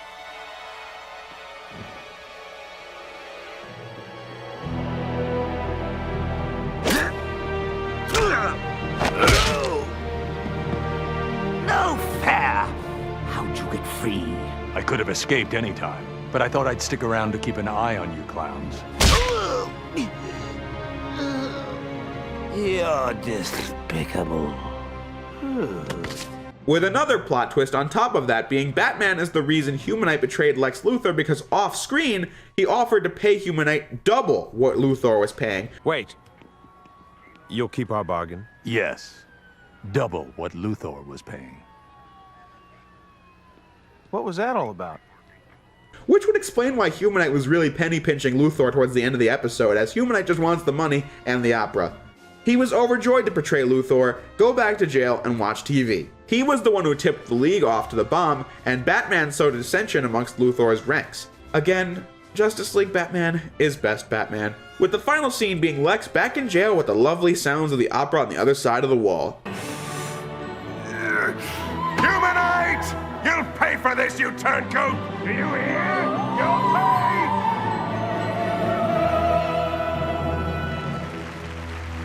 This program was made possible by a grant from the Ultra Humanite and viewers like you. Injustice for All was a really strong episode. I don't think that this was as good as In Blackest Night or The Enemy Below, but I really enjoyed it. Starting off strong with the defeat of Luthor, the revelation of his condition, Batman's mortality, these are really strong foundations for a great story. However, the episode is really lacking in an interesting character dynamic with the heroes and villains. I get this is how the writers set it up to be, but the villains are not interesting and don't contribute to the actual story of the episode, and the conflicts themselves are ankle deep because of that, which describes Justice League Season 1 really well overall, as Secret Origin suffers from this, and others this season will as well. Batman, Joker, Lex, and Humanite made Part 2 a lot of fun to watch, but the story itself isn't the greatest, and I'm sad to say. So let us just dive into episodes 10 and 11, Paradise Lost. A hurricane runs rampant throughout a city as the fire truck goes over the rails, with Superman really struggling to save the day as Wonder Woman arrives to back him up. A little girl gets caught in a tree, and Wonder Woman saves her. The girl and her mom remind Diana of her life back on Themyscira and her having left the island against the wishes of Queen Hippolyta. In a really good moment for Superman, he offers the simplest but most effective advice. What's wrong? My mother used to say the planets revolved around me. She called me her little sun and stars. You know, I left Themyscira against her wishes. Maybe you should go back and set things right. But what would I say to her? Try the truth. The way Diana thinks of different scenarios to try and explain her absence from the island adds some humanity to her character, as everyone can relate to that. I didn't go anywhere. I was in my room. Alone. For 8 months. Definitely not. But it's cut short as the island is on fire and the Amazons have all been turned to stone. A sorcerer called Felix Faust is responsible. He committed a triple offense. Not only did he cause the Amazons to be in their current stone state, but he also is a man who set foot on this island, which is strictly forbidden. Most importantly, he's seeking 3 pieces to complete an artifact, and that is why he's here. He gives Wonder Woman 24 hours to find the artifacts for him, or else the Amazons will be stoned forever. When it comes to plot development, that is basically it for the good portion of the story. Wonder Woman's now on a MacGuffin hunt, and the setup suffers from the same issues as the bomb hunt in Injustice for All. We're gonna see scene after scene of characters looking for artifacts, which is the sole point of the scene, nothing beyond that. So it makes Paradise Lost not that interesting to talk about. Even though I do really like how much devotion we can tell Diana has for her family, just going off her lines in reaction to Faust in the brief scene we just had. But anyway. Batman, it's Diana. I need some background information on a man named Faust. Felix Faust. He's some kind of sorcerer. Care to tell me what's going on? Something about Batman's face there just tickles me. As well as taking advantage of the fact that he's not a full League member. We can see him just working on something else at the Batcave. The Batman Beyond Batcave, not the one from TNBA, which I could get annoyed at, but I guess I can save it for when it actually matters. Wonder Woman is also like hundreds of years old. Menalippi. Good for you. I always said your work was museum quality. The battle Wonder Woman has with this statue is a perfect example of what I was just talking about. I mean, what is the actual danger with this? I like the demonstration of just how powerful she is on her own, which was just given a demonstration in Secret Origins, but from a review perspective, there's nothing outstanding to say about the fight itself. And the character depth is not there. Superman, Flash, and Jean arrive to discuss this with Wonder Woman. Much like in Blackest Night, I just love how willing the team is to lend a hand in matters that don't concern them personally. I'm afraid that leaves us but one course of action. We'll have to help you. Now that is an example of what the series has done well so far. These little character moments in a large pool of differing personalities. Picture it. The sun, the sea, hundreds of women just like her running around, and me, the first man they've seen in, oh, maybe forever? Oh, and look what I brought. Iced mochas for everyone. Sweet. I fail to see the attraction. Man, you really are from Mars. The scene couldn't just end there though, as we have another fight with Flash, Jean, and a giant snake. I like how Flash uses his arms to make mini tornadoes to spit the fire back at the snake, but let's be honest, this fight scene exists to fill time, as it only really took one hit to beat. But here's another good character moment between Superman and Wonder Woman looking for the artifact that's somehow buried in the mall. It's like some kind of temple. Yes, for those who worship their credit cards. The trap here is that the artifact makes both Superman and Wonder Woman think the other is a demon. Come to think of it though, how would this work if there was only one person? I don't know, but writing. I like how this fight keeps shifting perspectives between the two to show what they're both seeing, and it's pretty simple in concept and execution, but I enjoy that part of the scene nonetheless. Superman is really getting his butt kicked here though, which is especially true once he realizes the trick. So I get he's going easy on her at the end, but it's just so pathetic to watch Superman get beat like this. I honestly was laughing my ass off when I saw this scene. Diana, stop! It's an illusion!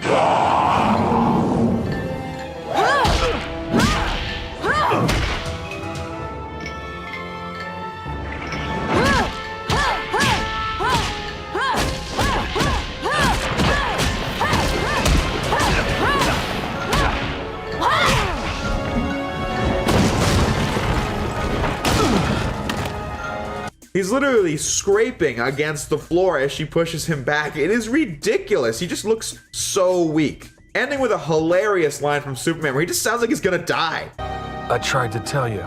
Powerful forces are at work here. Tell me something I don't know. Tell me something I don't know? What is going on with Superman this season? He's an absolute buffoon. But hey, at the very least, Batman gets a good scene.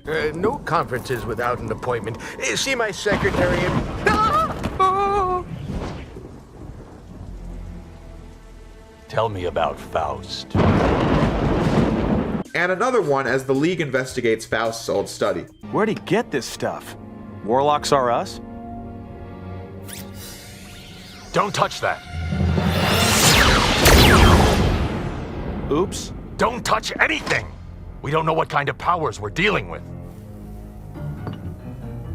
Now comes the brief exposition, as Batman explains that Faust was once a professor of archaeology. When he became obsessed with magic powers, he was cast out of the university as he then took vengeance by turning the executives to stone. Faust wants the artifacts to open the portal to the Pit of Lost Souls on Themyscira, where the Dark Lord Hades resides. A long time ago, Hippolyta fell in love with Hades, and in a time of war, Hades sold his people out to the enemy to gain power over the entire human race. The battle was long and bloody, but ended with the gods victorious as Zeus cast Hades out into the Pit of Lost Souls to rule over the dead for thousands of years, with Hippolyta charged to stand guard over the gate, and that was when men were forbidden from setting foot on the island. Diana having broken that trust by bringing the Justice League here to help stop Faust. That is all important stuff, but we have to talk about this.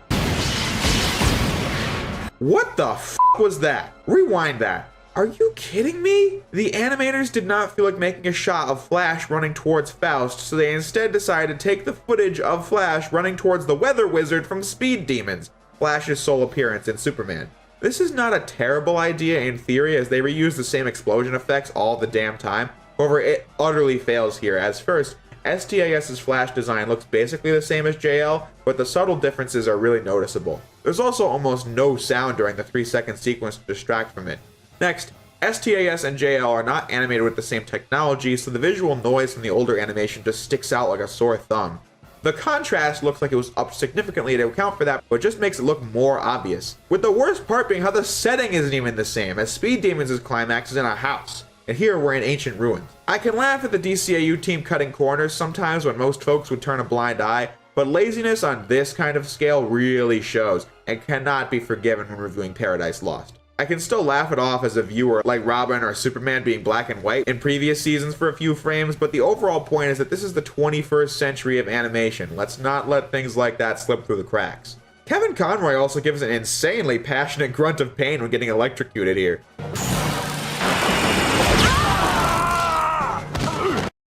Yes, these are the things that I notice while watching TV. I do it so nobody else has to, okay? Faust releases Hades from the underworld and is predictably betrayed. In this final battle scene, no matter how many witty lines Flash may have, nothing is as funny as Superman still going flying through walls.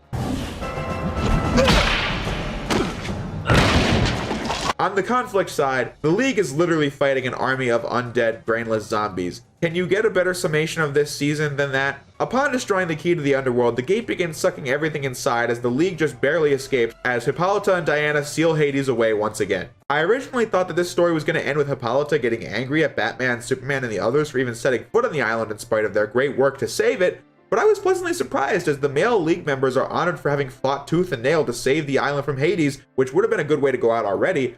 However, none of this has actually changed Hippolyta's mind on men being on the island, and in a really impactful moment, Diana is banished from Themyscira for what she's done. But as your queen, I am obliged to uphold the laws of Themyscira. And in bringing these outsiders to our island, you have broken our most sacred law. This cannot be overlooked. But Mother... Diana, I have no choice. It is with a heavy heart that I must exile you from Themyscira. What? You can't do that! She risked her butt to save all of you. Hey! Please, she did this because she loves you. You can't punish her for that. No, Mother's right. I did break the law, and I humbly accept your judgment. Paradise Lost is a good watch at the end of the day, but again, it's just suffering from those fundamental issues that have plagued this season, which I said about Injustice for All, but it's even more prevalent in Paradise Lost as fight scenes before the very end feel soulless as the League fights a thing. Superman continues being a loser, and there were some really obvious budget cuts. None of this stops the episode from being entertaining anyway, since the little character moments were a lot of fun to watch, as this is a great cast of characters. I also like how much backstory Themyscira was given, as the DCAU's lore just keeps getting bigger and bigger every season. With all that said, this episode is fine.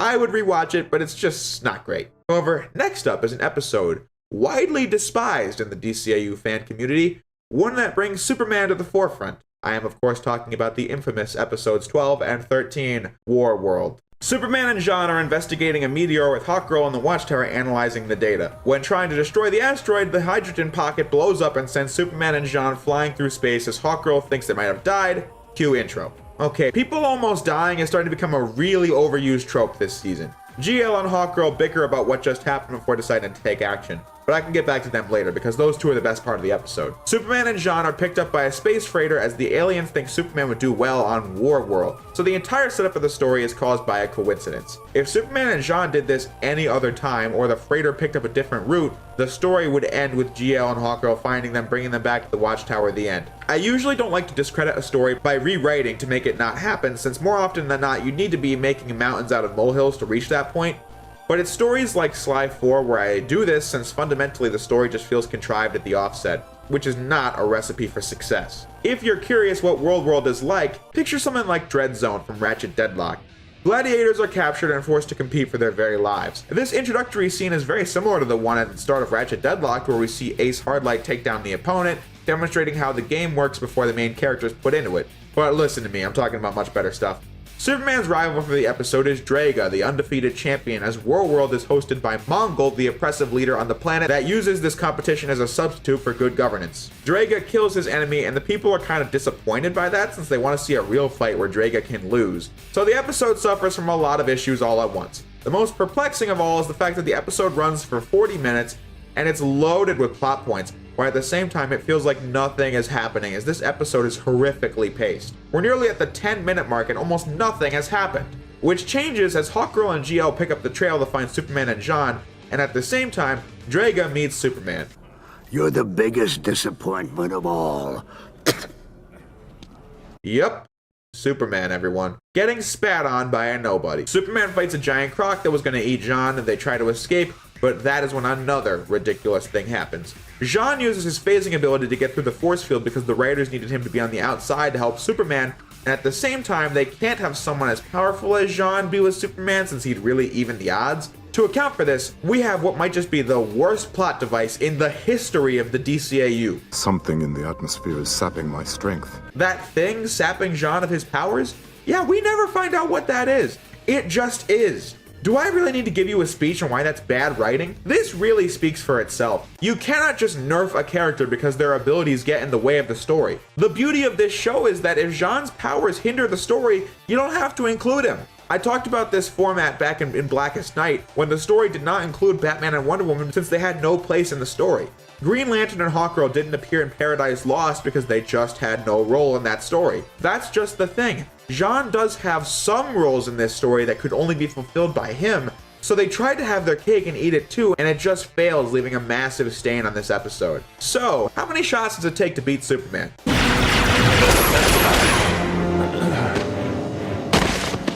Pathetic. Mongol is dismissive of the poor quality of life his citizens endure because if he keeps giving them fights, they'll forget about their lowly issues. Until Superman is brought before him and— oh my god! What the hell is that face? Okay, I have ignored this for far too long. What on earth did they do to Superman this season?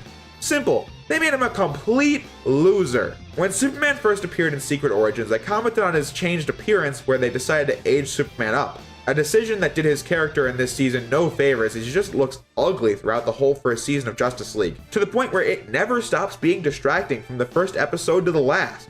But I also remarked on how this season has gone out of its way to ignore the finale of STAS, which, like I said, I get having less continuity here in the first season, but they went too far with it in that case. From a writing standpoint, Superman in this season still has plenty of good moments with Batman or the other characters, but in general, the wit of Clark Kent, or really all of his emotional range, just feels like it's been deprived.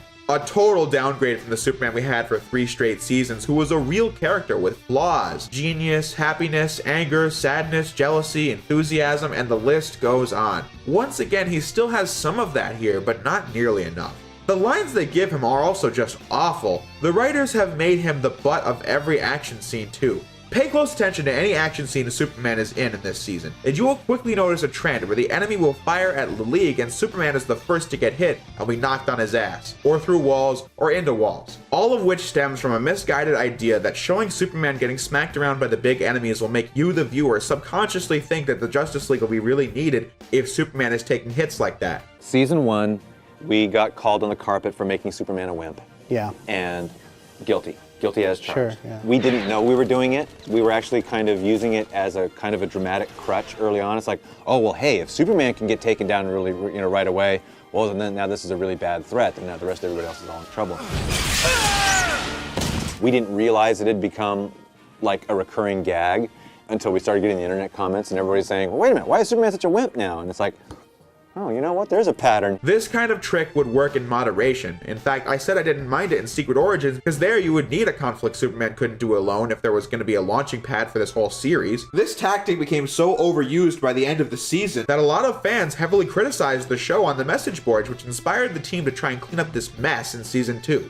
But this loser is just not Superman. And when he really feels like Superman, it just makes you miss STAS Superman even more than you already did. While writing this mini rant, I wasn't sure if I was being too harsh or not, and while I do think there are probably way worse Superman portrayals out there, and his characterization isn't so antithetical to STAS Superman to where it's not the same guy, it is instead the same guy, just devoid of all of his great qualities that elevated him from a fine character to a great one. A good comparison is that Jean was also depowered from his comic book incarnation, but I'm actually fine with this since this is their version of J'onn J'onzz. So they set limitations for him that work well with the rest of the team. I'm taking issue with Superman being a total downgrade from what we saw back in Superman's solo series. J'onn in this season stays consistent throughout JL Season 2 and JLU, so there's no issue, except this episode anyway. But Superman was given way more credibility in Season 2 and Unlimited with numerous STAS tribute episodes because what we have here is a weak offering. With that glaring issue out of the way, back to World. This whole episode was the perfect chance to talk about this issue since the premise is Superman in a gladiator competition.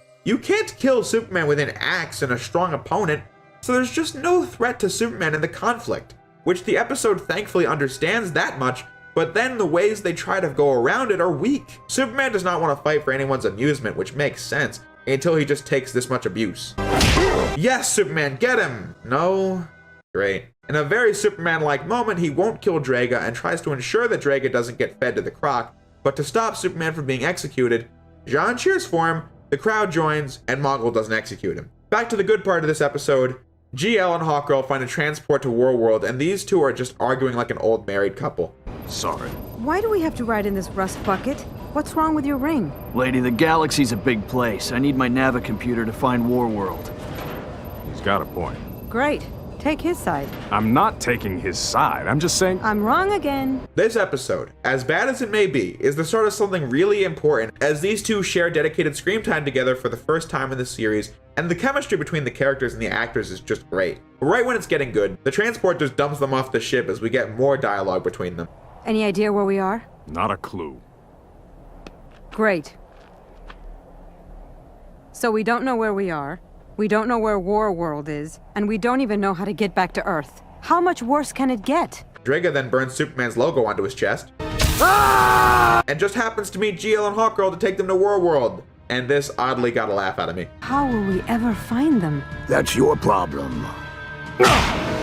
This is getting really boring. Let's finish this. Superman learns that Draga once tried to start a revolution, but Mongol threatened to blow up his planet if he did, hence why he was a gladiator. Jean tries to pretend to be Mongol and shut the laser cannon down, but since his powers don't work in this episode, this plan fails. GL and Hawkgirl destroy the cannon. Superman is challenged to a fight with Mongol, but he's forced to lose or else Draga's world would be destroyed. Draga tries to interrupt the fight and kill Superman. He learns Superman is losing to save his world. The other heroes reveal the cannon is destroyed, and Superman is robbed of finally beating up Mongol because Draga does it and will now lead War World with Mongol defeated, with a really good line from Superman to close it out. Draga, the real test of honor isn't how you die, it's how you live. Yeah, that was War World.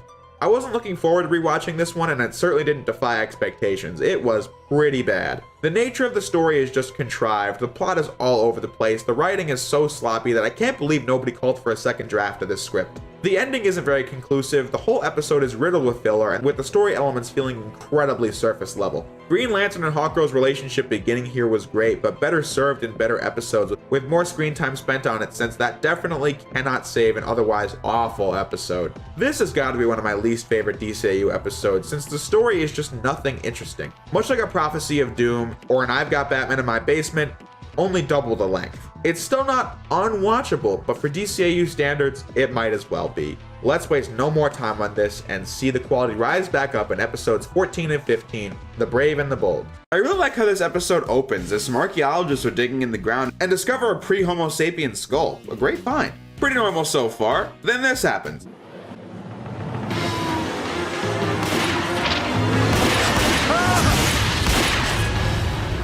Humans!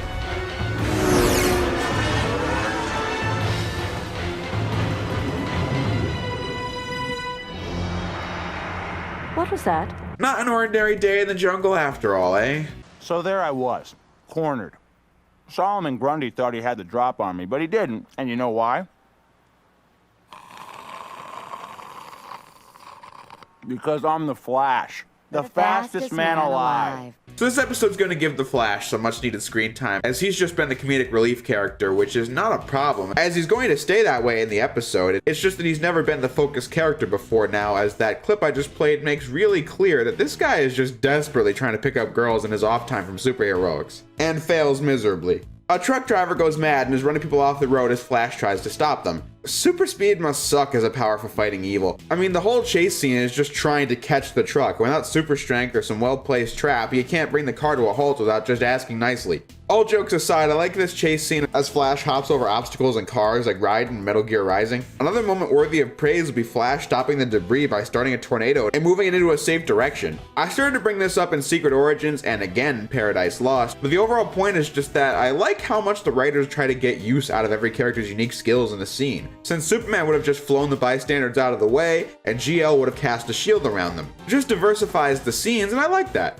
Speaking of GL, he arrives to assist Flash in the investigation. In Blackest Night had only just given a sample of the relationship Flash and GL will have, but this episode gives us far more of that. GL bounces off of Hawkgirl so well because of the fact that she's so hot-tempered and quick to draw compared to his mild-mannered personality. His buddy cop dynamic with Flash works for many of the same reasons, as he gets easily annoyed at Flash's immature behavior. Case in point, this scene where he and Flash look into the place that these two professors who somehow unknowingly drove the truck and stole the isotopes in the back used to work. There is some foreshadowing here, as the opening established a gorilla on the run, and the gun that the passenger in the truck chase fired is the exact same model as the one the gray gorilla was holding in the intro of the episode. Dr. Sarah Corwin is dismissive of the duo's investigation, and Flash is a fool.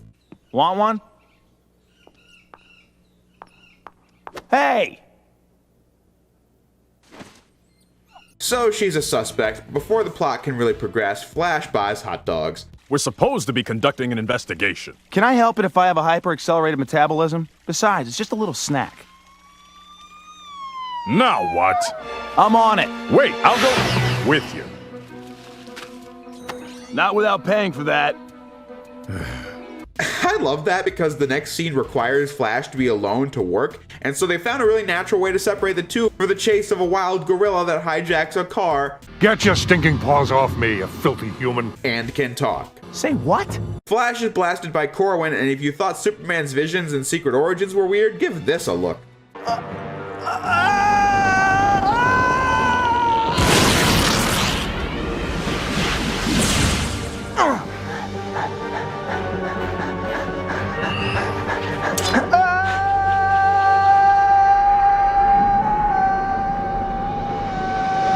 Flash wakes up in the middle of a prison cell and is brought in for interrogation. Remembering nothing, the cops show Flash a security tape of himself stealing the isotopes from the truck at the beginning of the story. Mind control is clearly a part of this plot, as the laser Corwin fired makes the victim just think random nonsense while they do whatever the ringleader orders. GL arrives to get Flash out of there, and I think this interaction here is funny.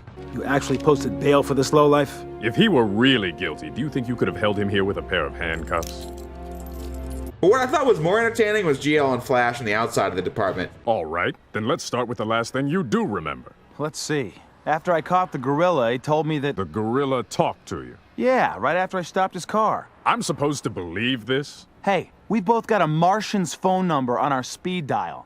I think I deserve the benefit of the doubt here. Let's check it out. Together this time.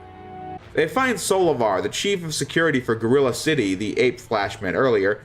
And Gorilla City is a well-established part of DC lore, although I don't think it makes any sense. Not the talking gorillas part, it's comic books. But I have just a hard time picturing a giant force field that blocks the whole city from outside intervention to be feasible. Themyscira is off-continent, and if men went to it, they'd get kicked out or killed.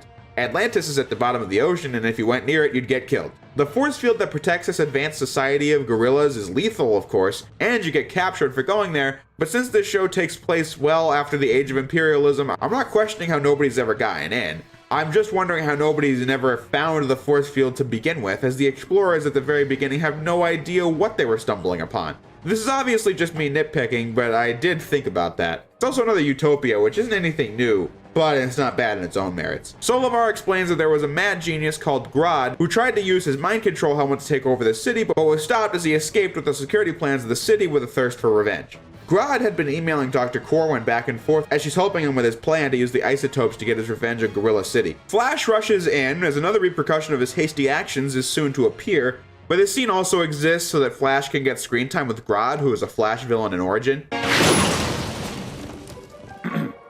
How? You blinked. Where's Grodd? I don't know what you mean. Don't play cute with me, Doc. Grodd, your little monkey pen pal. That's for the banana. I hate bananas. It also gives Grodd a chance to achieve his plan while he mind controls Flash into fighting with GL. I hate to do this.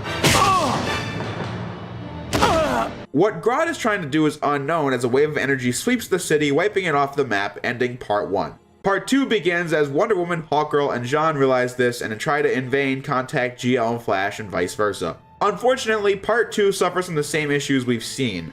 The story just unfolds. Grodd takes over the city. Humans are slow, ugly, immoral, and have an unpleasant body odor. Hey, who you calling slow? Flash, don't heckle the supervillain. We don't have to listen to this. Hey, monkey boy! Why don't you go climb a skyscraper? Intruders! Batman joins the other League members to investigate the force field, only for them all to be captured in Gorilla City and interrogated. Grodd makes his way to a missile base, and his target is Gorilla City with 4 missiles. GL tries to stop them, but is knocked out halfway through. The rest of the League escapes captivity in what was a pretty cool fight scene. Felt very closed in and spontaneous. Everyone here except Batman can fly, so he just has to run on the ground, which really got a laugh out of me.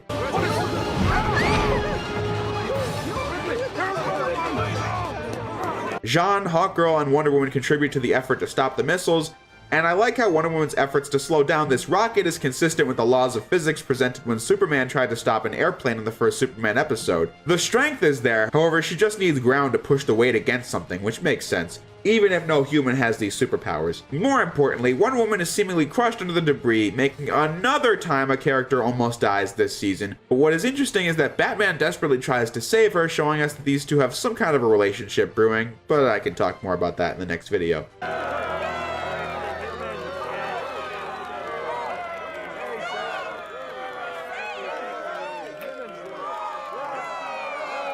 As you guys know, I have mixed feelings on Bruce dating anyone, but I'll leave it at that. Flash and Solivar try to stop Grodd, and for the first time in the episode, Flash uses his seemingly immature nature and speed to his advantage by rewiring the cables in Grodd's mind control helmet, which is something nobody else could have done. Dr. Corwin is also never under the influence of mind control and instead loved Grodd. You'll be okay, now that you're free from his mind control. What are you talking about? He never used that on me. I loved him. Internet romances, huh?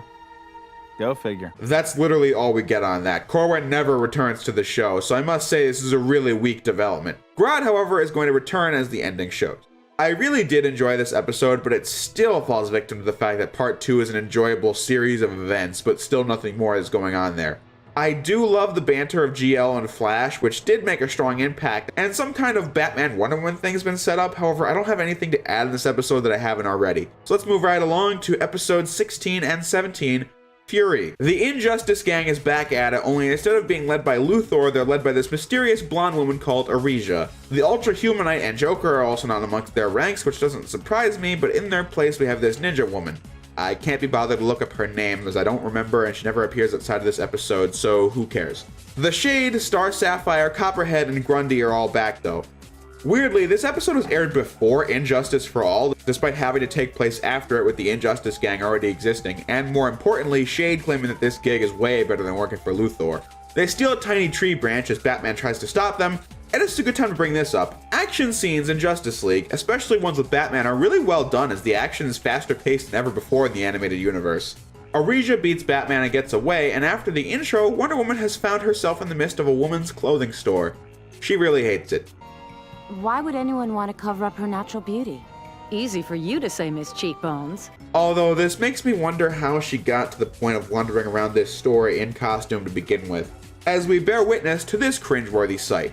Come on, I'm late for a doctor's appointment! Keep your shirt on, lady. I'm on a break. Men. Who would actually do that?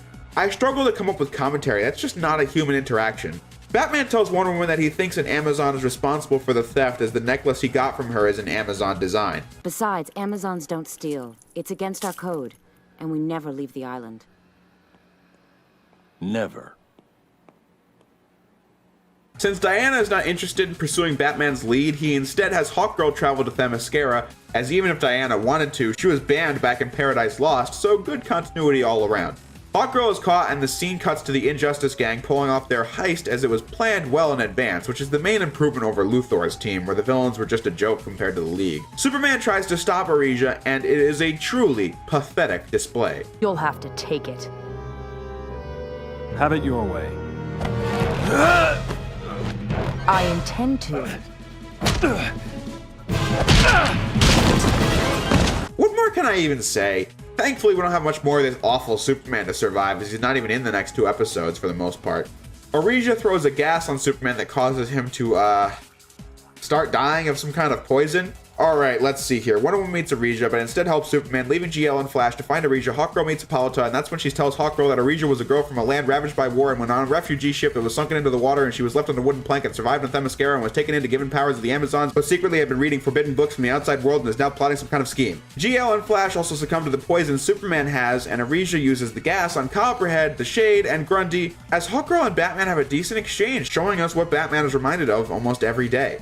It's hard to imagine what that kind of trauma could do to a child. Half of the city starts falling victim to Arisia's gas, the male half. And finally, part 1 is over. What a load of exposition, seriously. I like how in spite of what's happening around him, Batman's still putting himself on the front lines as he then gets the virus too. So basically, Arisia hates men and wants to destroy them all, and that's what the gas will do, as she takes over an Air Force base to secure her plan to disperse the virus. But out of thin air. Hippolyta appears to stop Arisia, but is captured. How did she get here? How did she even know Arisia would be here? She has not appeared at all since talking to Hawkgirl on the island.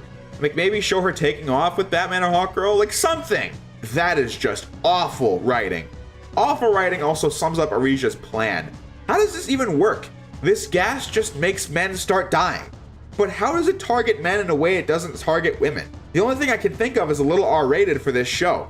It just feels like this was written by a kindergartner, as the episode never explains this process.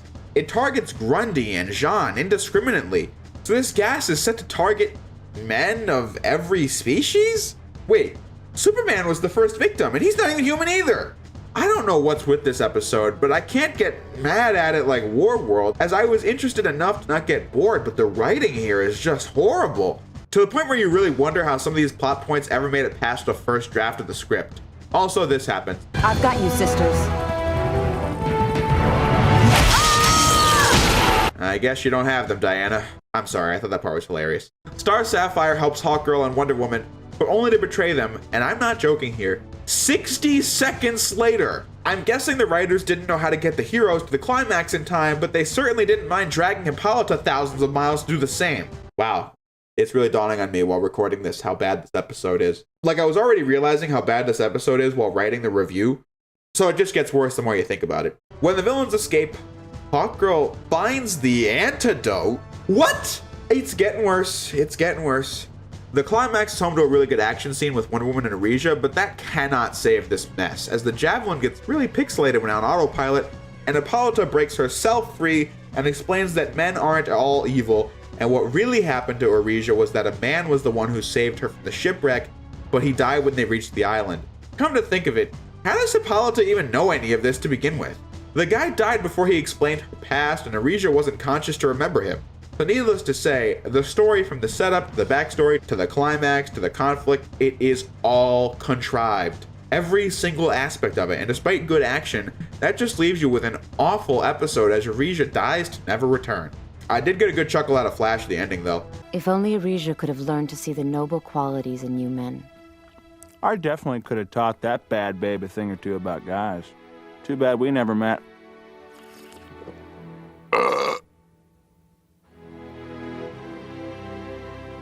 Maybe it's just as well. But yeah, the foundation of this story is just rotted.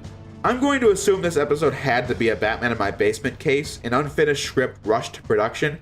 Looking back on it, the acting also feels dull. It's like nobody wanted to be here with this one. The whole episode just feels completely obligatory and boring. From the stupid scene with the woman and the man in the cars, and the aforementioned issues that causes this episode to completely cave in on itself. I went into this script thinking this episode was mediocre, but not awful, but this is honestly, from a writing perspective, another one of the DCAU's worst showings. It doesn't enrage me, but garbage is garbage. Thankfully, one of the season's best is next. Episodes 18 and 19, Legends. I don't just mean to say that this episode's better than Fury, because that's not saying anything. I mean that this episode has proved time and time again to be one of the most popular Justice League episodes of all time.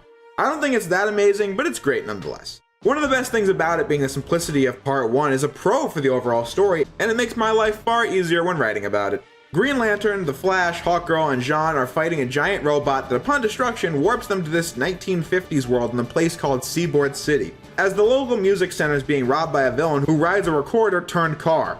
Despite the DCAU team giving us such thoughtful stories with these characters, it's important to remember that a lot of the production crew had grown up in the era of superheroes where the primary media for them was comics. And if not that, then TV shows like Batman 66. Either way, the storytelling back then was extremely simplistic with good guys and bad guys. It was a simpler time in every sense of the word. As a result, the DCAU team had an endless amount of reverence for the origins of these characters, like that throwback scene in Legends of the Dark Knight. This episode is basically that, but for the full episode, and with our serious characters contrasted well against them. These heroes, Tom Turbine, The Streak, Black Siren, Green Guardsman, and Catman are campier versions of heroes that currently exist within the DCAU, where they have no backstory, no need to wonder about the deeper reasons behind why they fight.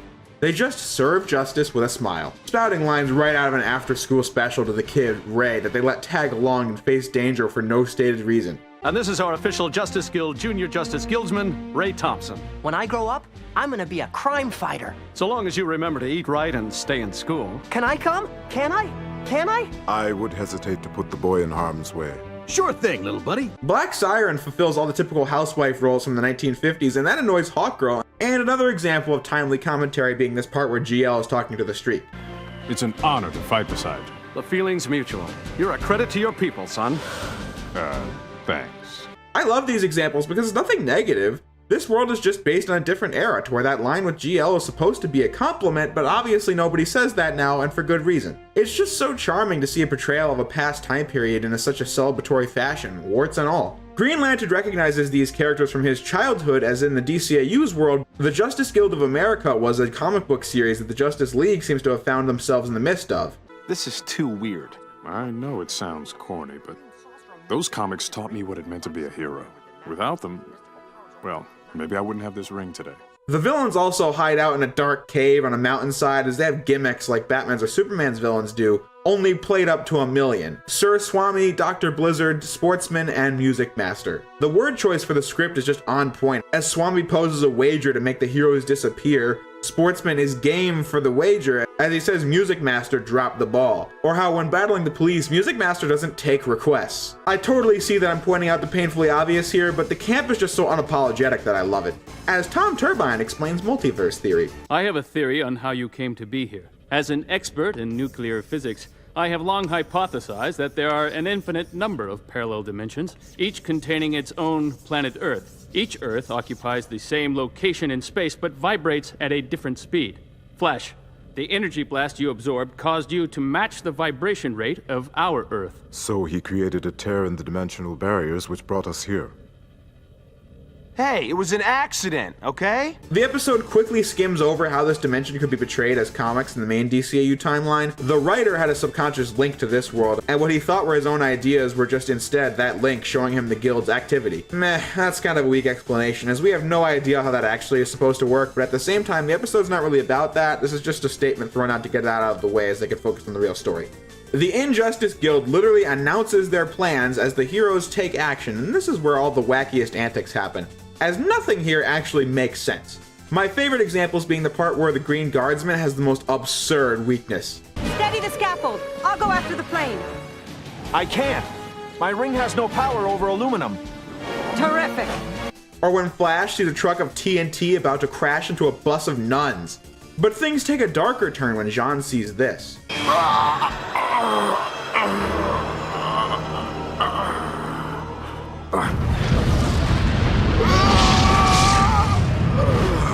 And Hawkgirl is knocked out in a cemetery. Here lies Scott Mason, the Green Guardsman? No. Ending part 1. Dr. Blizzard captures Flash and Black Siren in a block of ice, which didn't stop Flash before, but whatever, as this happens. Hello? The Injustice Guild has just robbed the Seaboard City Mint. Now they're escaping. By blimp. Only they would commit such a heinous act. And on a Sunday. Thanks for the tip, Sergeant. We're on the case. Above all else, that one just gets me every time. Now that the story's gotten more serious, I admit that I don't have too much to say in regards to analysis, but I can tell you that it is a great watch, as the tension is built up when GL tries to find the truth of this place. What can you tell us about those graves on the hill? Sorry, I've got to finish my route. Can't keep my customers waiting. What customers? I noticed you before. You never stopped. Business has been kind of dead. When's the last time you actually sold any ice cream? Please, no more questions. He might hear you. Who? I can't say anymore. A few minutes are spent on the heroes fighting against the villains, which is well done and all, but it's certainly just a background element at this point. If anything, the whole scene just keeps you more focused on what could possibly be the truth, as somebody is the cause of all this. GL and Hawkgirl investigate the library only to find a bunch of blank books. It has been established in this universe that unreadable books is an element of reality being bent, although garbled words is only for dreams, apparently. This is just a fake reality of some kind, as down in the archives there's a whole other side of the world completely torn apart from some kind of battle. The scene where GL and Hawkgirl confront the guild is one of the best of the season. They are not the Justice Guild. How can you say that?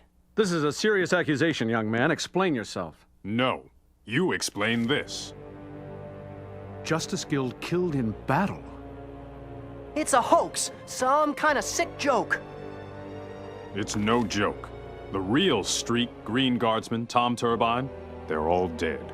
I've seen their graves. You must hurry. We're on our way, Sergeant. We're needed downtown.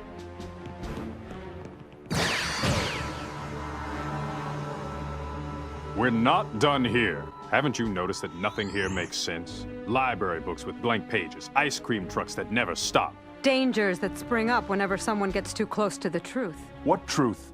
That your world is an illusion. A living memory of a civilization destroyed 40 years ago, when the Justice Guild gave their lives for this Earth. Basically, the Justice Guild gave their lives for this world, and someone has brought it back through psychic powers, and if anyone asks questions, then bam, a killer robot will attack the city or something similar like that. Who or what is creating this illusion? I suggest you ask Ray. Ray? Why would I know anything? Because you are the source.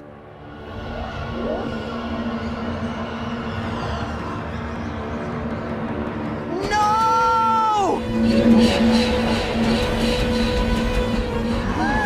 Ray has been the odd man out throughout the whole episode, and his being the villain is unexpected but logical at the same time. Jean explains at the end of the story that the nuclear fallout that destroyed this city 40 years ago mutated Ray's DNA, giving him these powers, and that was when he created the fake society. But does he only take this mutant form now that Jean stressed his mental powers past the limit? Ray being a kid from the destroyed world makes for a great parallel between GL and Ray, as the comics stopped being published in our world once the guild died. And John's child self just moved on with his life and then later became a hero in his own right, having been inspired by the guild he adored as a kid, as opposed to Ray, who could never move on and desperately clung to what he couldn't have.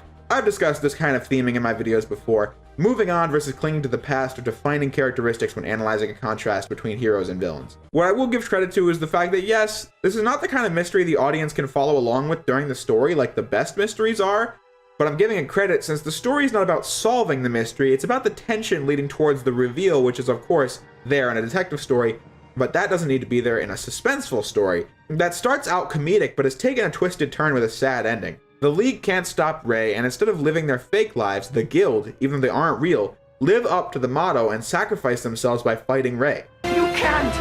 I made you! Let justice prevail!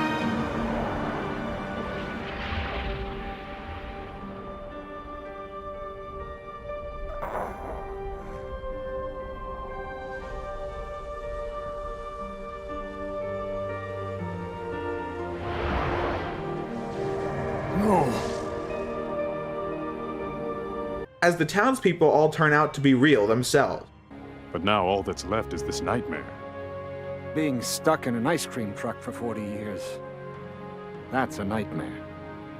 Compared to that, rebuilding our world will be a piece of cake. GL manages to power up Tom Turbine's dimensional portal with his ring, bringing the League back to their own world, ending Legends on a really satisfying note. Are you okay? It's stupid, really. Why should I feel like this? I mean, they weren't even real. They gave their lives for us. That's real enough for me.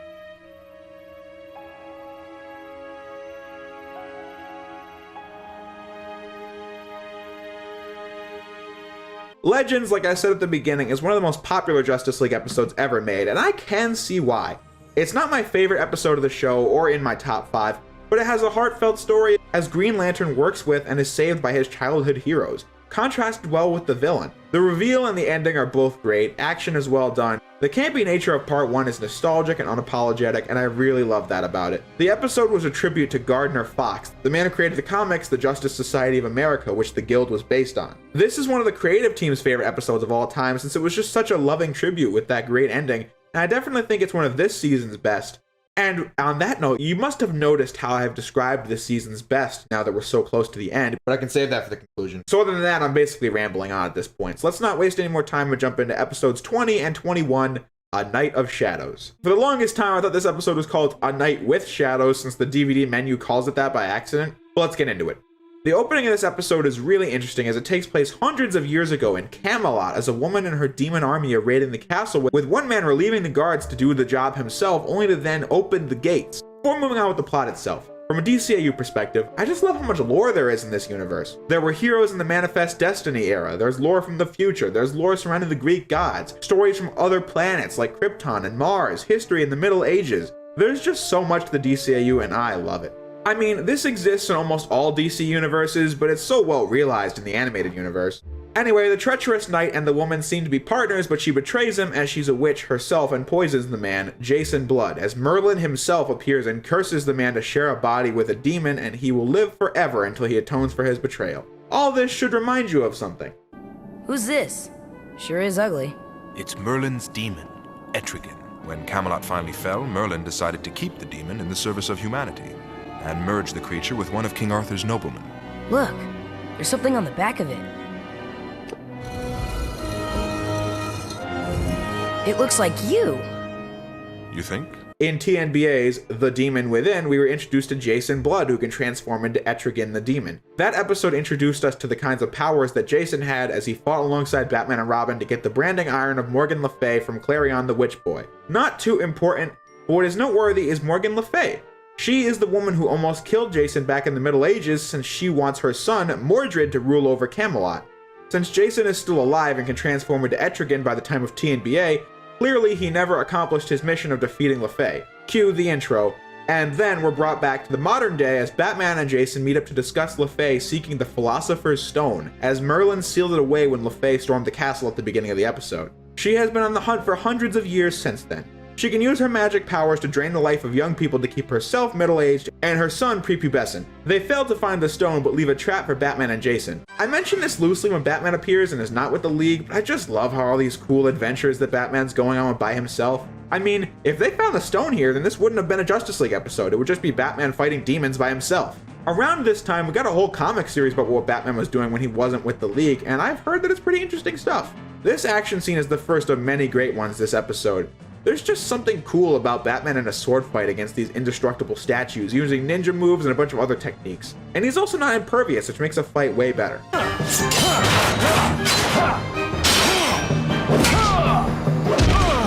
Gone! Gone! The form of man! Rise the demon Etrigan!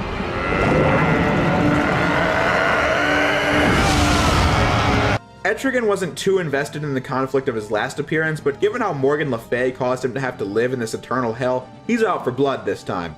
And no, I wasn't trying to make a pun. Okay, let's move on. He's just a much better character here in this episode than in The Demon Within. He was fine there, but didn't leave much of an impression, which starts with the better actor in this episode, and the more menacing design.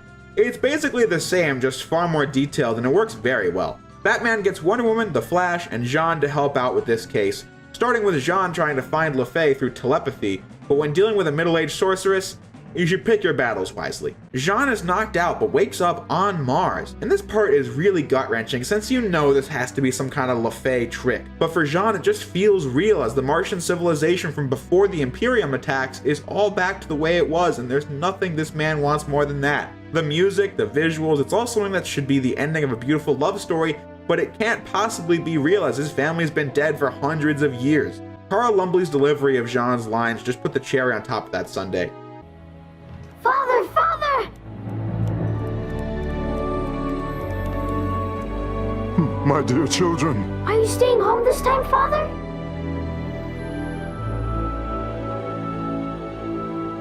Yes, I am truly home. Etrigan busts into the dream and brings Jean back to reality and no longer trusts him, as his desire to take Le Fay's bait could get in the way of the mission as it did for Jason himself hundreds of years ago. Meanwhile, Le Fay and Mordred find out that the two archaeologists, Henry Morse and Harv Hickman, explored the castle we just saw after the end of World War II, and one of them has to have the stone. Morse doesn't, but Jean poses as him to lure Le Fay into battle with him alongside Batman and Etrigan, while the Flash and Wonder Woman go to Harv Hickman's place only to find him hosting a big Halloween party. This is an emergency. We are with the Justice League. Sure, lady. So are they. Hickman lets them in anyway because he thinks Wonder Woman is hot and looking to get a modeling job with him. Oh boy. Before the episode shows us more of that though, part 1 ends as Le Fay sees through Jean's disguise and his desire for his old family causes Batman to get injured as he reflects on Jean's struggle at the start of part 2. Sometimes I believe I would do anything to see my loved ones again. You can't imagine how that feels. He doesn't have anything to say, but we all know what he's thinking. But anyway, back to Hickman. And this is one of my most prized possessions, a genuine Greek... Roman. Excuse me? This statue is a Roman copy. How do you know that? Trust her on this one. I'm guessing she posed for the original. Oh, a model, eh? I'm sure some won't find that funny, but Flash just playing into how much of a perv Harv is just got a laugh out of me. But when LaFay arrives to steal the stone, she almost gets away with it before Etrigan steps in, as his hatred for LaFay is put on full display, as you really feel it with the delivery here. Stand aside, beast. I stood aside for you once. Never again!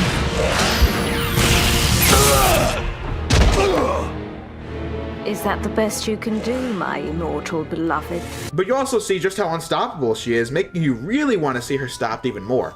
Although earlier in the episode it was established that LaFay has an amulet to let her know that Etrigan's nearby, but it doesn't go off in her raid of Morse's house or Hickman's house, as he's close in proximity both times. I mean, it's not a big deal, as she's after the stone and knows it might be there, and she also knows she can beat Etrigan no problem, since I'm sure they've met countless times over the century, so I'm sure she's willing to take that gamble. But I still figured I'd point that out. Either way, the League gets the stone. Be careful what you wish for, little man. Well, aren't you a ray of sunshine?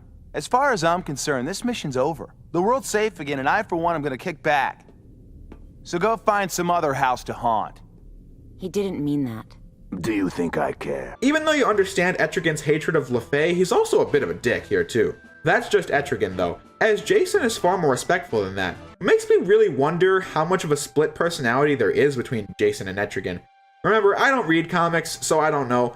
Someone can fill me in on this? I was just curious to ask. Not long after, LaFay sends an infinite army of demons after the League to distract them as she manipulates Jean into stealing the stone and bringing it to her. You really feel bad for Jean here, as you know he wants what LaFay is promising, and you know he's now fighting it, but just gets weaker every time, leading to his betrayal here. The fight scene between Batman, Wonder Woman, Flash, and Etrigan against the Demon Horde is one of the best action scenes in the whole season. In an episode like Paradise Lost, I complained about the League fighting against an army of undead skeletons, which should be the same issue here, and yes, the threat is the same on a sheer mental level, to where you could swap the models out and it would literally be the same thing. But in Paradise Lost, it just didn't feel like there was any danger to the fight, whereas here it's in the Watchtower, the home base. This gives the fight a feeling of claustrophobia, as no matter how many hits the heroes land, the demons just keep reappearing when one of them goes down. And let's not forget a small but important detail, is that like the armored statue fight, the heroes take damage here, leading to an extra bit of intensity. A little help here! Thanks.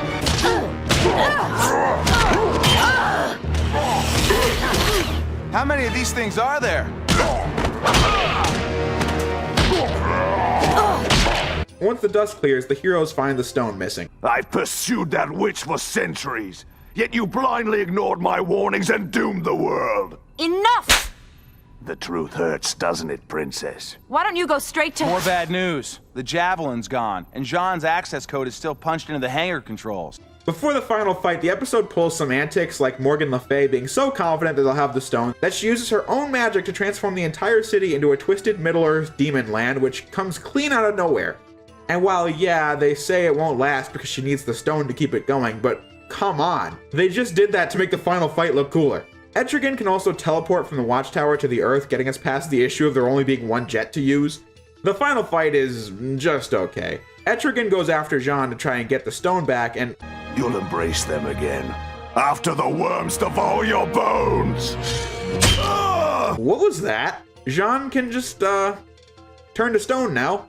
That might have been useful before this point, or after this point, but the rest of the team just kind of feels like a background element here, as they just get disposed of when the episode doesn't need them anymore. Especially Batman here. But putting all that aside, can you just imagine being somebody just walking around the city minding your own business, but then the world magically turns into a demon castle but goes back 5 minutes later? That must have been a strange story to tell at dinner that night. Besides Jean turning to stone, the fight with him and Etrigan is actually pretty good, as both are equally determined to complete their tasks, as this whole episode has been building up to, ending with Jean about to give the stone to Le Fay. Jean, my love, we're waiting.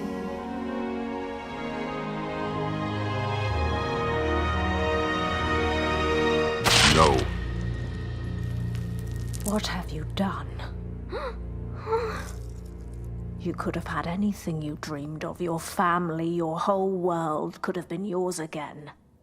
The price was too high. I see that now.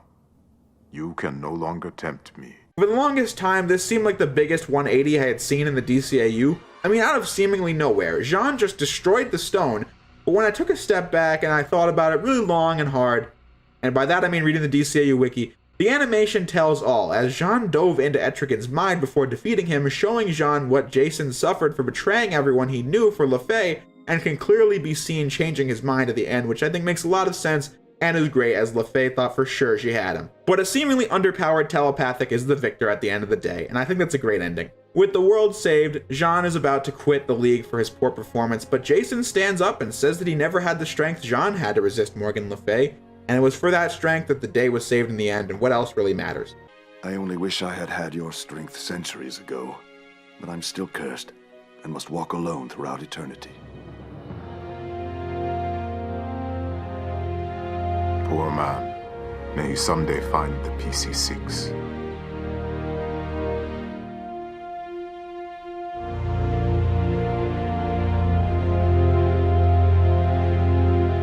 You know, I really planned on giving this episode flack for the ending, but after reconsidering it, I don't have that many issues with this episode.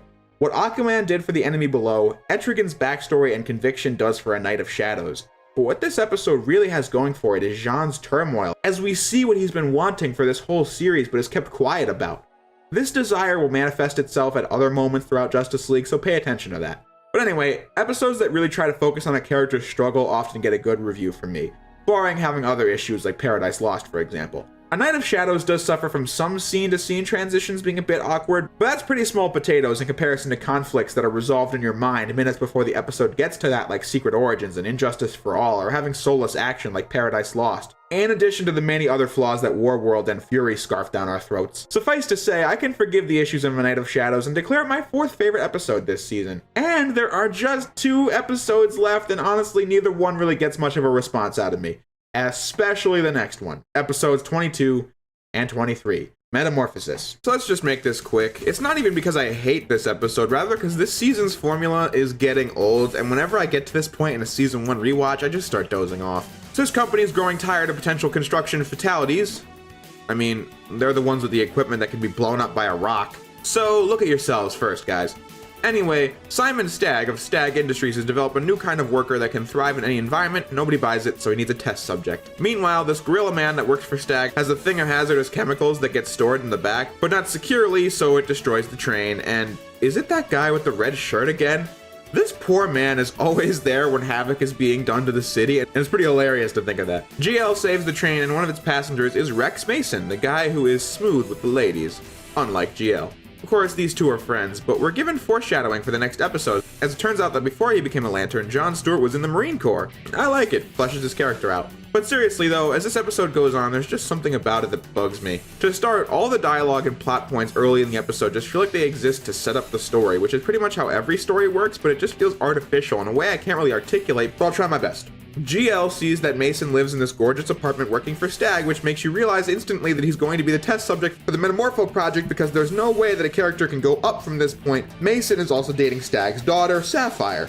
She, of course, casually mentions the fact that Simon doesn't know that they're dating, and the next thing mentioned is this. I take it the old man wouldn't approve. Nobody's good enough for Simon Stagg's little girl. He'd blow a gasket if he found out. But what Batman concludes from the train crash is that there was an illegal mutagen on board.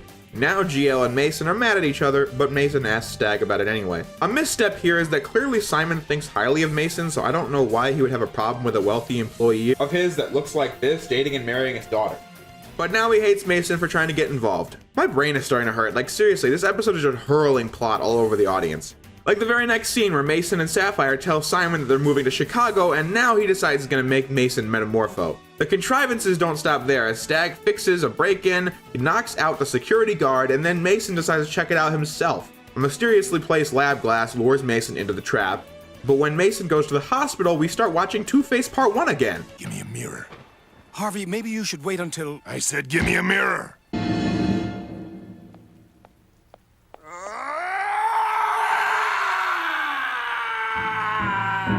What's wrong? Brace yourself, son.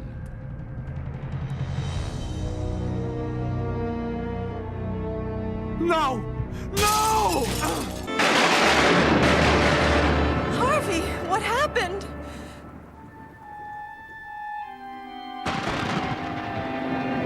Harvey. Darling.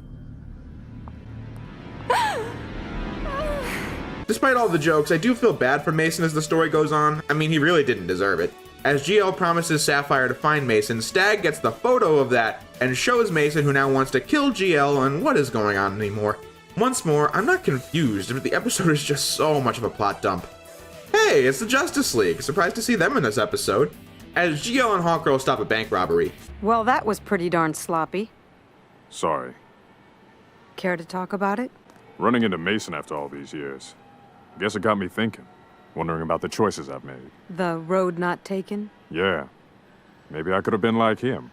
Wealthy, successful. Engaged to a beautiful woman?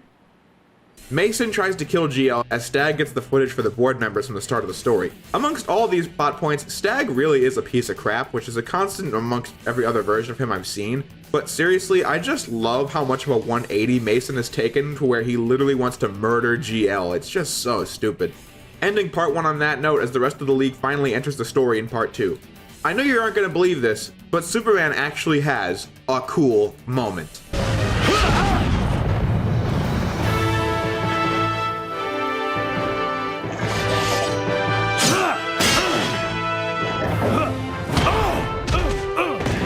Mason somehow turns his arm into kryptonite though. I don't know how he mustered that one, but okay. After being defeated by the League, Mason escapes to Sapphire's place and is convinced of her and GL's innocence in 3 seconds. Okay, is Mason an idiot? That certainly seems like the case, but let's see here. Simon tries to kill Mason, but he comes back and destroys the mutagen, which transforms Simon's consciousness to the body of a giant jelly monster that attacks the city, and it's that guy in the red shirt again! He really should move somewhere else. With Superman involved, let's watch him go through walls.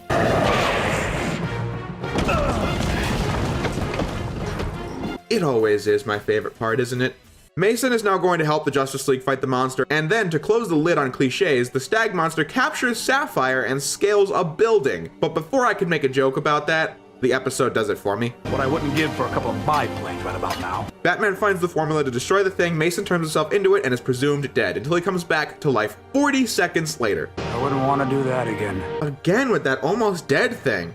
This season, man, this season. With Mason and Sapphire back together, the episode ends.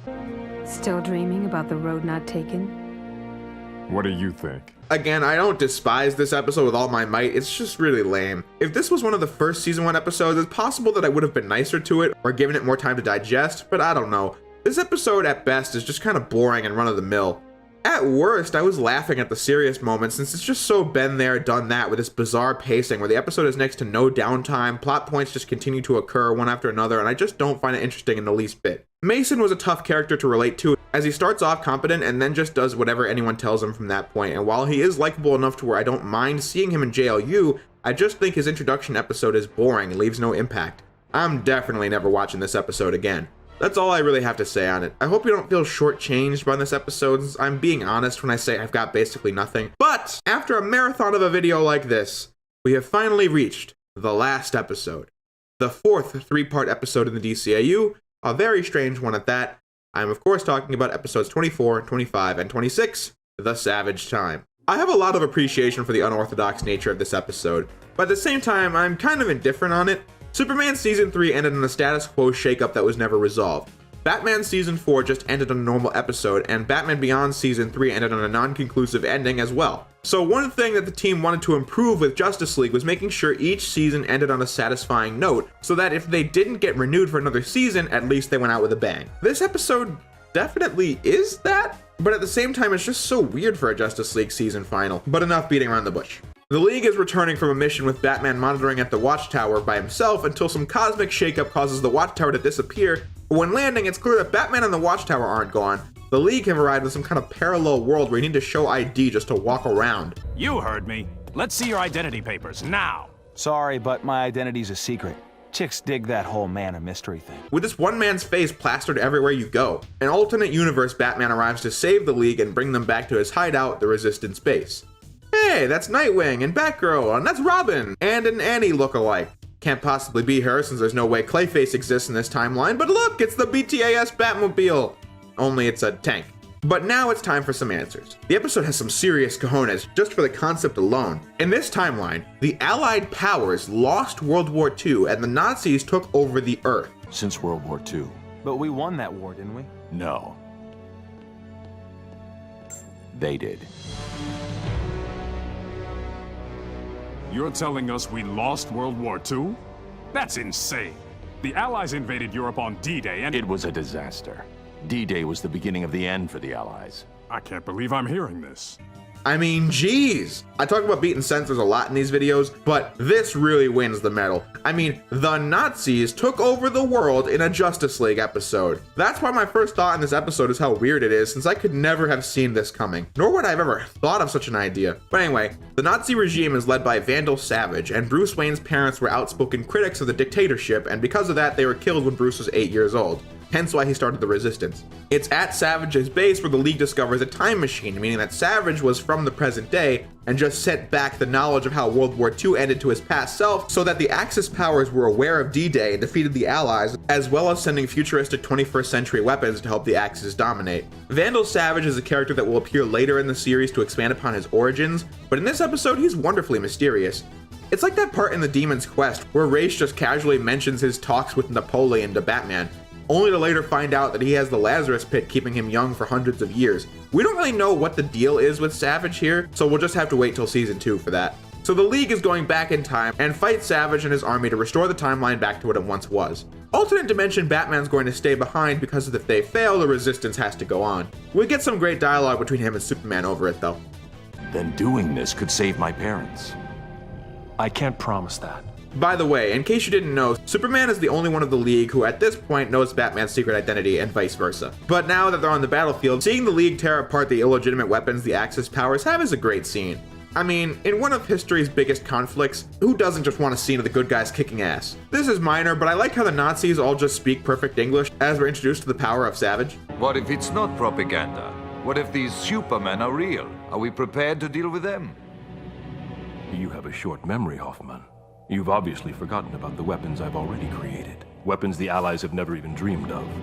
And more are coming, like this.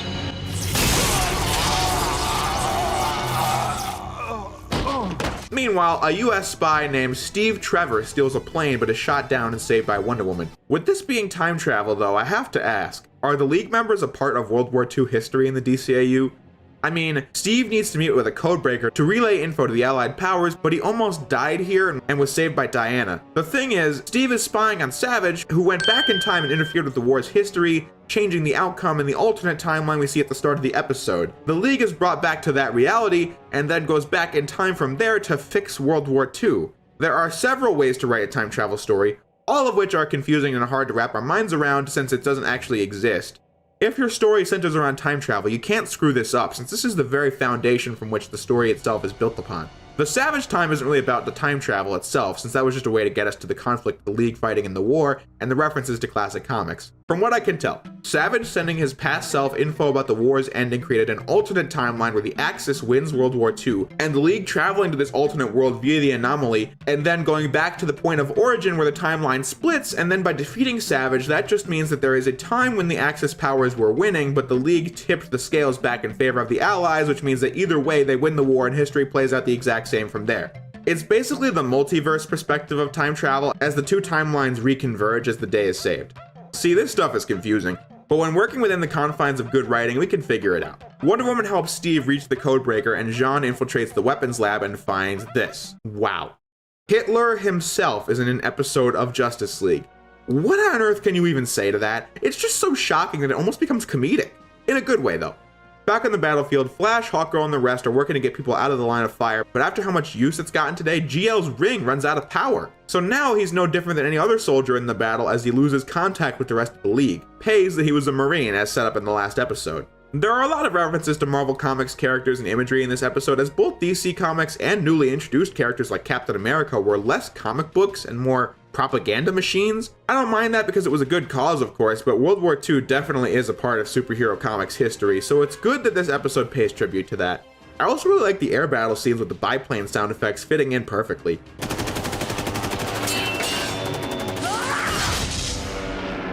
But there are a lot of good scenes to talk about, like with Hawkgirl and Flash right here. I couldn't find GL anywhere. I still can't believe you left him behind. Do you see that?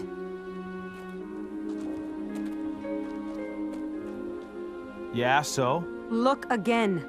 The casualties would have been much worse if we'd stopped to help John. We had to make a choice. Some choice. GL is of course alive, and he joins a stranded company that's supposed to find the Axis airbase and destroy it. While Jean is in captivity, he learns about Savage, and basically all the stuff I told you a few minutes ago is revealed in this scene. When he escapes, Jean destroys the computer that future Savage sent back, meaning no more weapon plans. So in desperation, Savage wants the invasion launched, but before they can do that, they need to make sure the Codebreaker and Steve die, but since they have Wonder Woman with them, the strike is a failure. But since nobody found the bodies, Savage prepares to launch the invasion. No more weapons can be built though, as Superman, Flash, and Hawkgirl meet a team called the Blackhawks, a group of renegades from Nazi-controlled territories that have formed to fight against them, as the Blackhawks and the League destroy the factory that Savage is using to build his weapons, and again, the laptop with the plans is destroyed. This is a very fantastical World War II, but much like the opening, I get this patriotic joy out of watching this factory go down, especially with the music in the background.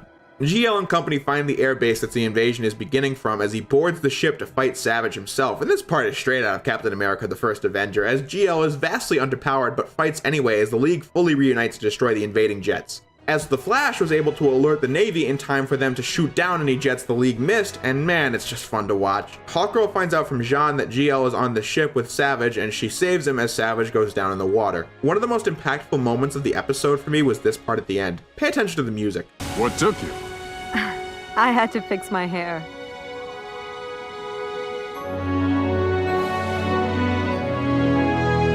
That theme is going to become the GL Hawkgirl romance theme, and having not seen this season in a long time and being such a big fan of season 2, that part really got me. To establish what I was saying earlier about time travel, the Nazis, now without Savage and his weapons, release Hitler from his iced captivity, and that implies that the war takes place like normal from there. The League hops in that time machine and returns home. I love this ending. Just watch. I should have known you'd be here. The instruments in the watchtower picked up this anomaly a few hours ago. Batman, it's really you. Am I missing something? Sorry, it's just that... With the last shot being Wonder Woman visiting Steve Trevor, now decades older. Steve?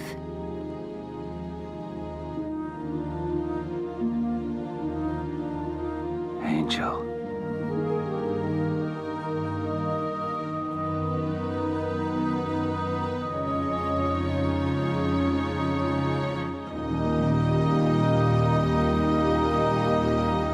I didn't really play up the connection between them throughout the episode, but Steve and Diana have a touching connection as he doesn't come back in the series, but it was a loving tribute to Wonder Woman's origin as a character, and for that I loved the ending shot. But yeah, that was the Savage time. Of all the 3-part episodes, I probably spent the least amount of time on this one, and you know, it's not because I have any issues with it. Remember what I said at the start, I don't really think of this episode very often because it's so unorthodox. However, writing this proved to me just how much fun this episode is. It's a really well done, self-contained story with great moments that just get you feeling patriotic. For an entry-level history fan like myself, I really appreciate it as it felt like everyone had fun with this episode. I have used this descriptor a few times in this video, but I don't really think of it as an all-time classic, but I would gladly come back to this if I felt in the mood, as there really weren't that many issues with this episode even if I didn't dive into many of the scenes like I have for other 3-part episodes. How it stands on that ground is interesting since, again, I had a lot of fun watching this episode since it is really darn good. However, I would still take The Last Son of Krypton and World's Finest over it since those stories actually forward the DCAU, whereas this is just a fun standalone story that managed to pull off time travel in a way that isn't hair-pulling and that is most certainly worthy of praise. It's far better than Secret Origins, of course, but overall, don't let the 3-part episode ranking get in the way. This was a great episode, just not the kind of episode you'd see me talking about much after the credits roll. However, though, that was it. That was Justice League Season 1.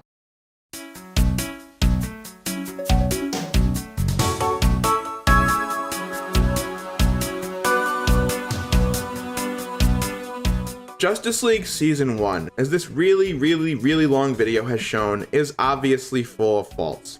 When I finished watching this season for the video, I quickly realized that the individual stories being told weren't the biggest issues that the season suffered from, but instead it was the overall production that I ended up taking the biggest issues with. More specifically, the corners that were cut, like Flash and Paradise Lost, or characters not fully coming in from off-screen, are very glaring. Which, yes, happen more often than the 2 examples I'm showing because I just don't feel like diving for the footage. Those things could have been forgiven, but the whole season just reeks of new show syndrome. From voice actors just getting into their roles to the aforementioned animation issues.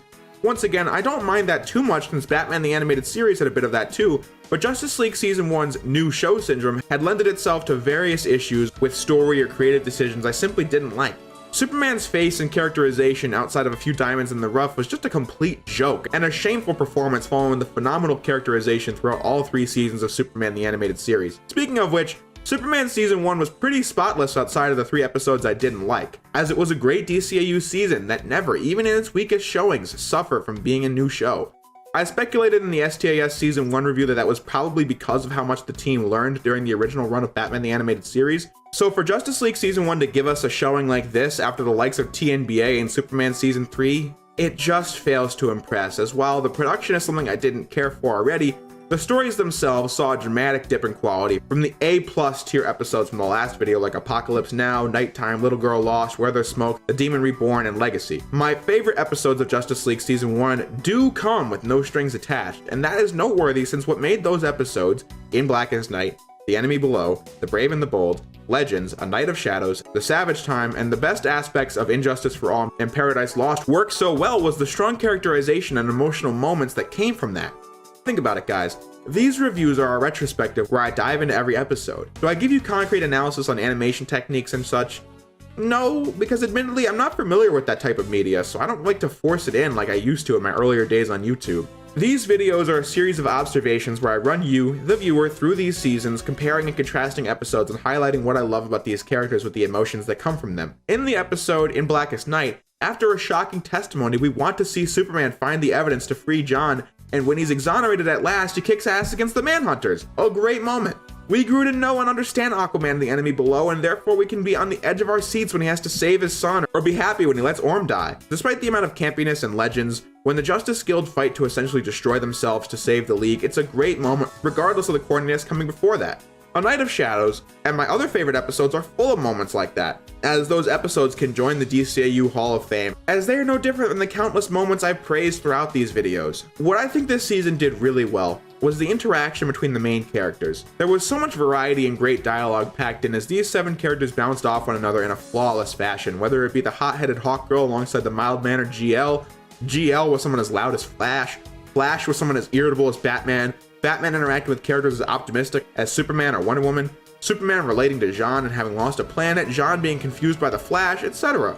The character interaction in this season was just superb, and for that I think it was a great idea to leave supporting characters from BTAS and STAS behind to make room for them. I just wish the stories didn't have to be abandoned too. Back to character interaction, the fact that Season 1 does this so well is what makes the biggest issues so noticeable. These characters and their dynamics are taking place in a sea of events where things just happen. Paradise Lost, despite the great scenes with the characters or Diana being banished, is still an episode where action scenes just happen, because they just do. Injustice for All is a fun episode with Joker and Lex coming back, but they waste several minutes of screen time on a flat bomb hunt that we know is not going anywhere. The Brave and the Bold has this as well. The best of the season suffers from the production issues I discussed earlier, but let's not forget Fury and War World, 2 of the worst DCAU episodes I have ever seen, which is rare. These episodes suffer from the production issues, but also have bad writing. And think about this, I haven't called an episode bad since Superman Season 1, and before that, the last time I called an episode terrible was in Batman Season 1. Let that sink in. Trust me though, I think Fury and War World are even worse than the Batman Season 1 stinkers by virtue of being twice as long. Did this video turn into a rant? Well, no, because I don't believe Justice League Season 1 is that bad. Its faults exist, but there is enough good here to carry me through the season and say that it's overall well done, but nothing more than good, as it can at worst sink lower than that. But on that note, Justice League Season 1, as dicey as these season rankings can get, is the weakest season I've looked at thus far.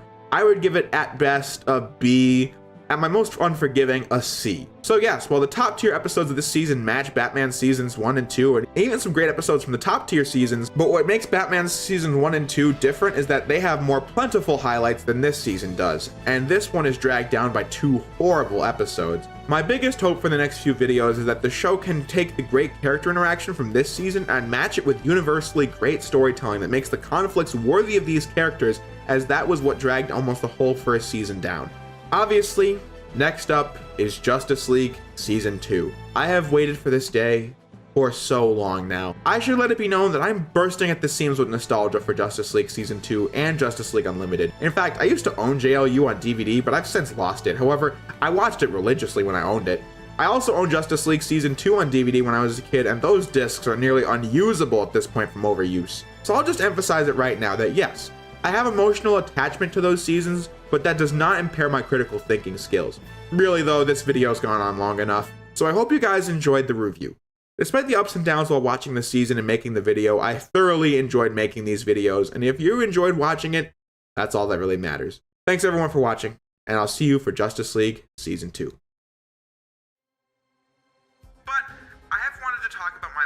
Series for so long now, and since I haven't actually seen the full series of Beyond past the first season and some highlights from the second and third, I figured it would just make the most sense to do the show that took place after STAS, after I reviewed STAS.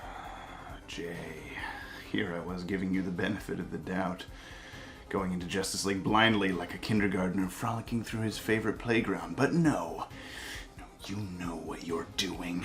Watching it before having seen Batman Beyond, missing all the references to Beyond lore, characters, plot threads, an ignoramus! A fool. I must take matters into my own hands. So now that we've got this all laid out for you, my question of the day, to leave your answers down under in the Australia box, is who do you think Batman lost his virginity to? Maddie, I've come for the flash drive. Flash drive? What flash drive? Don't talk back! The one I told you to put the entire DCAU timeline on. That flash drive. Oh, sure. Let me just pull the whole DCAU timeline out of my ass. That would be wonderful, thank you. I need it to beat Jay at his own game. Game? What game? Get back to work before I burn this basement to the ground! It's your basement! If you're gonna keep me down here, can I at least get a new light bulb?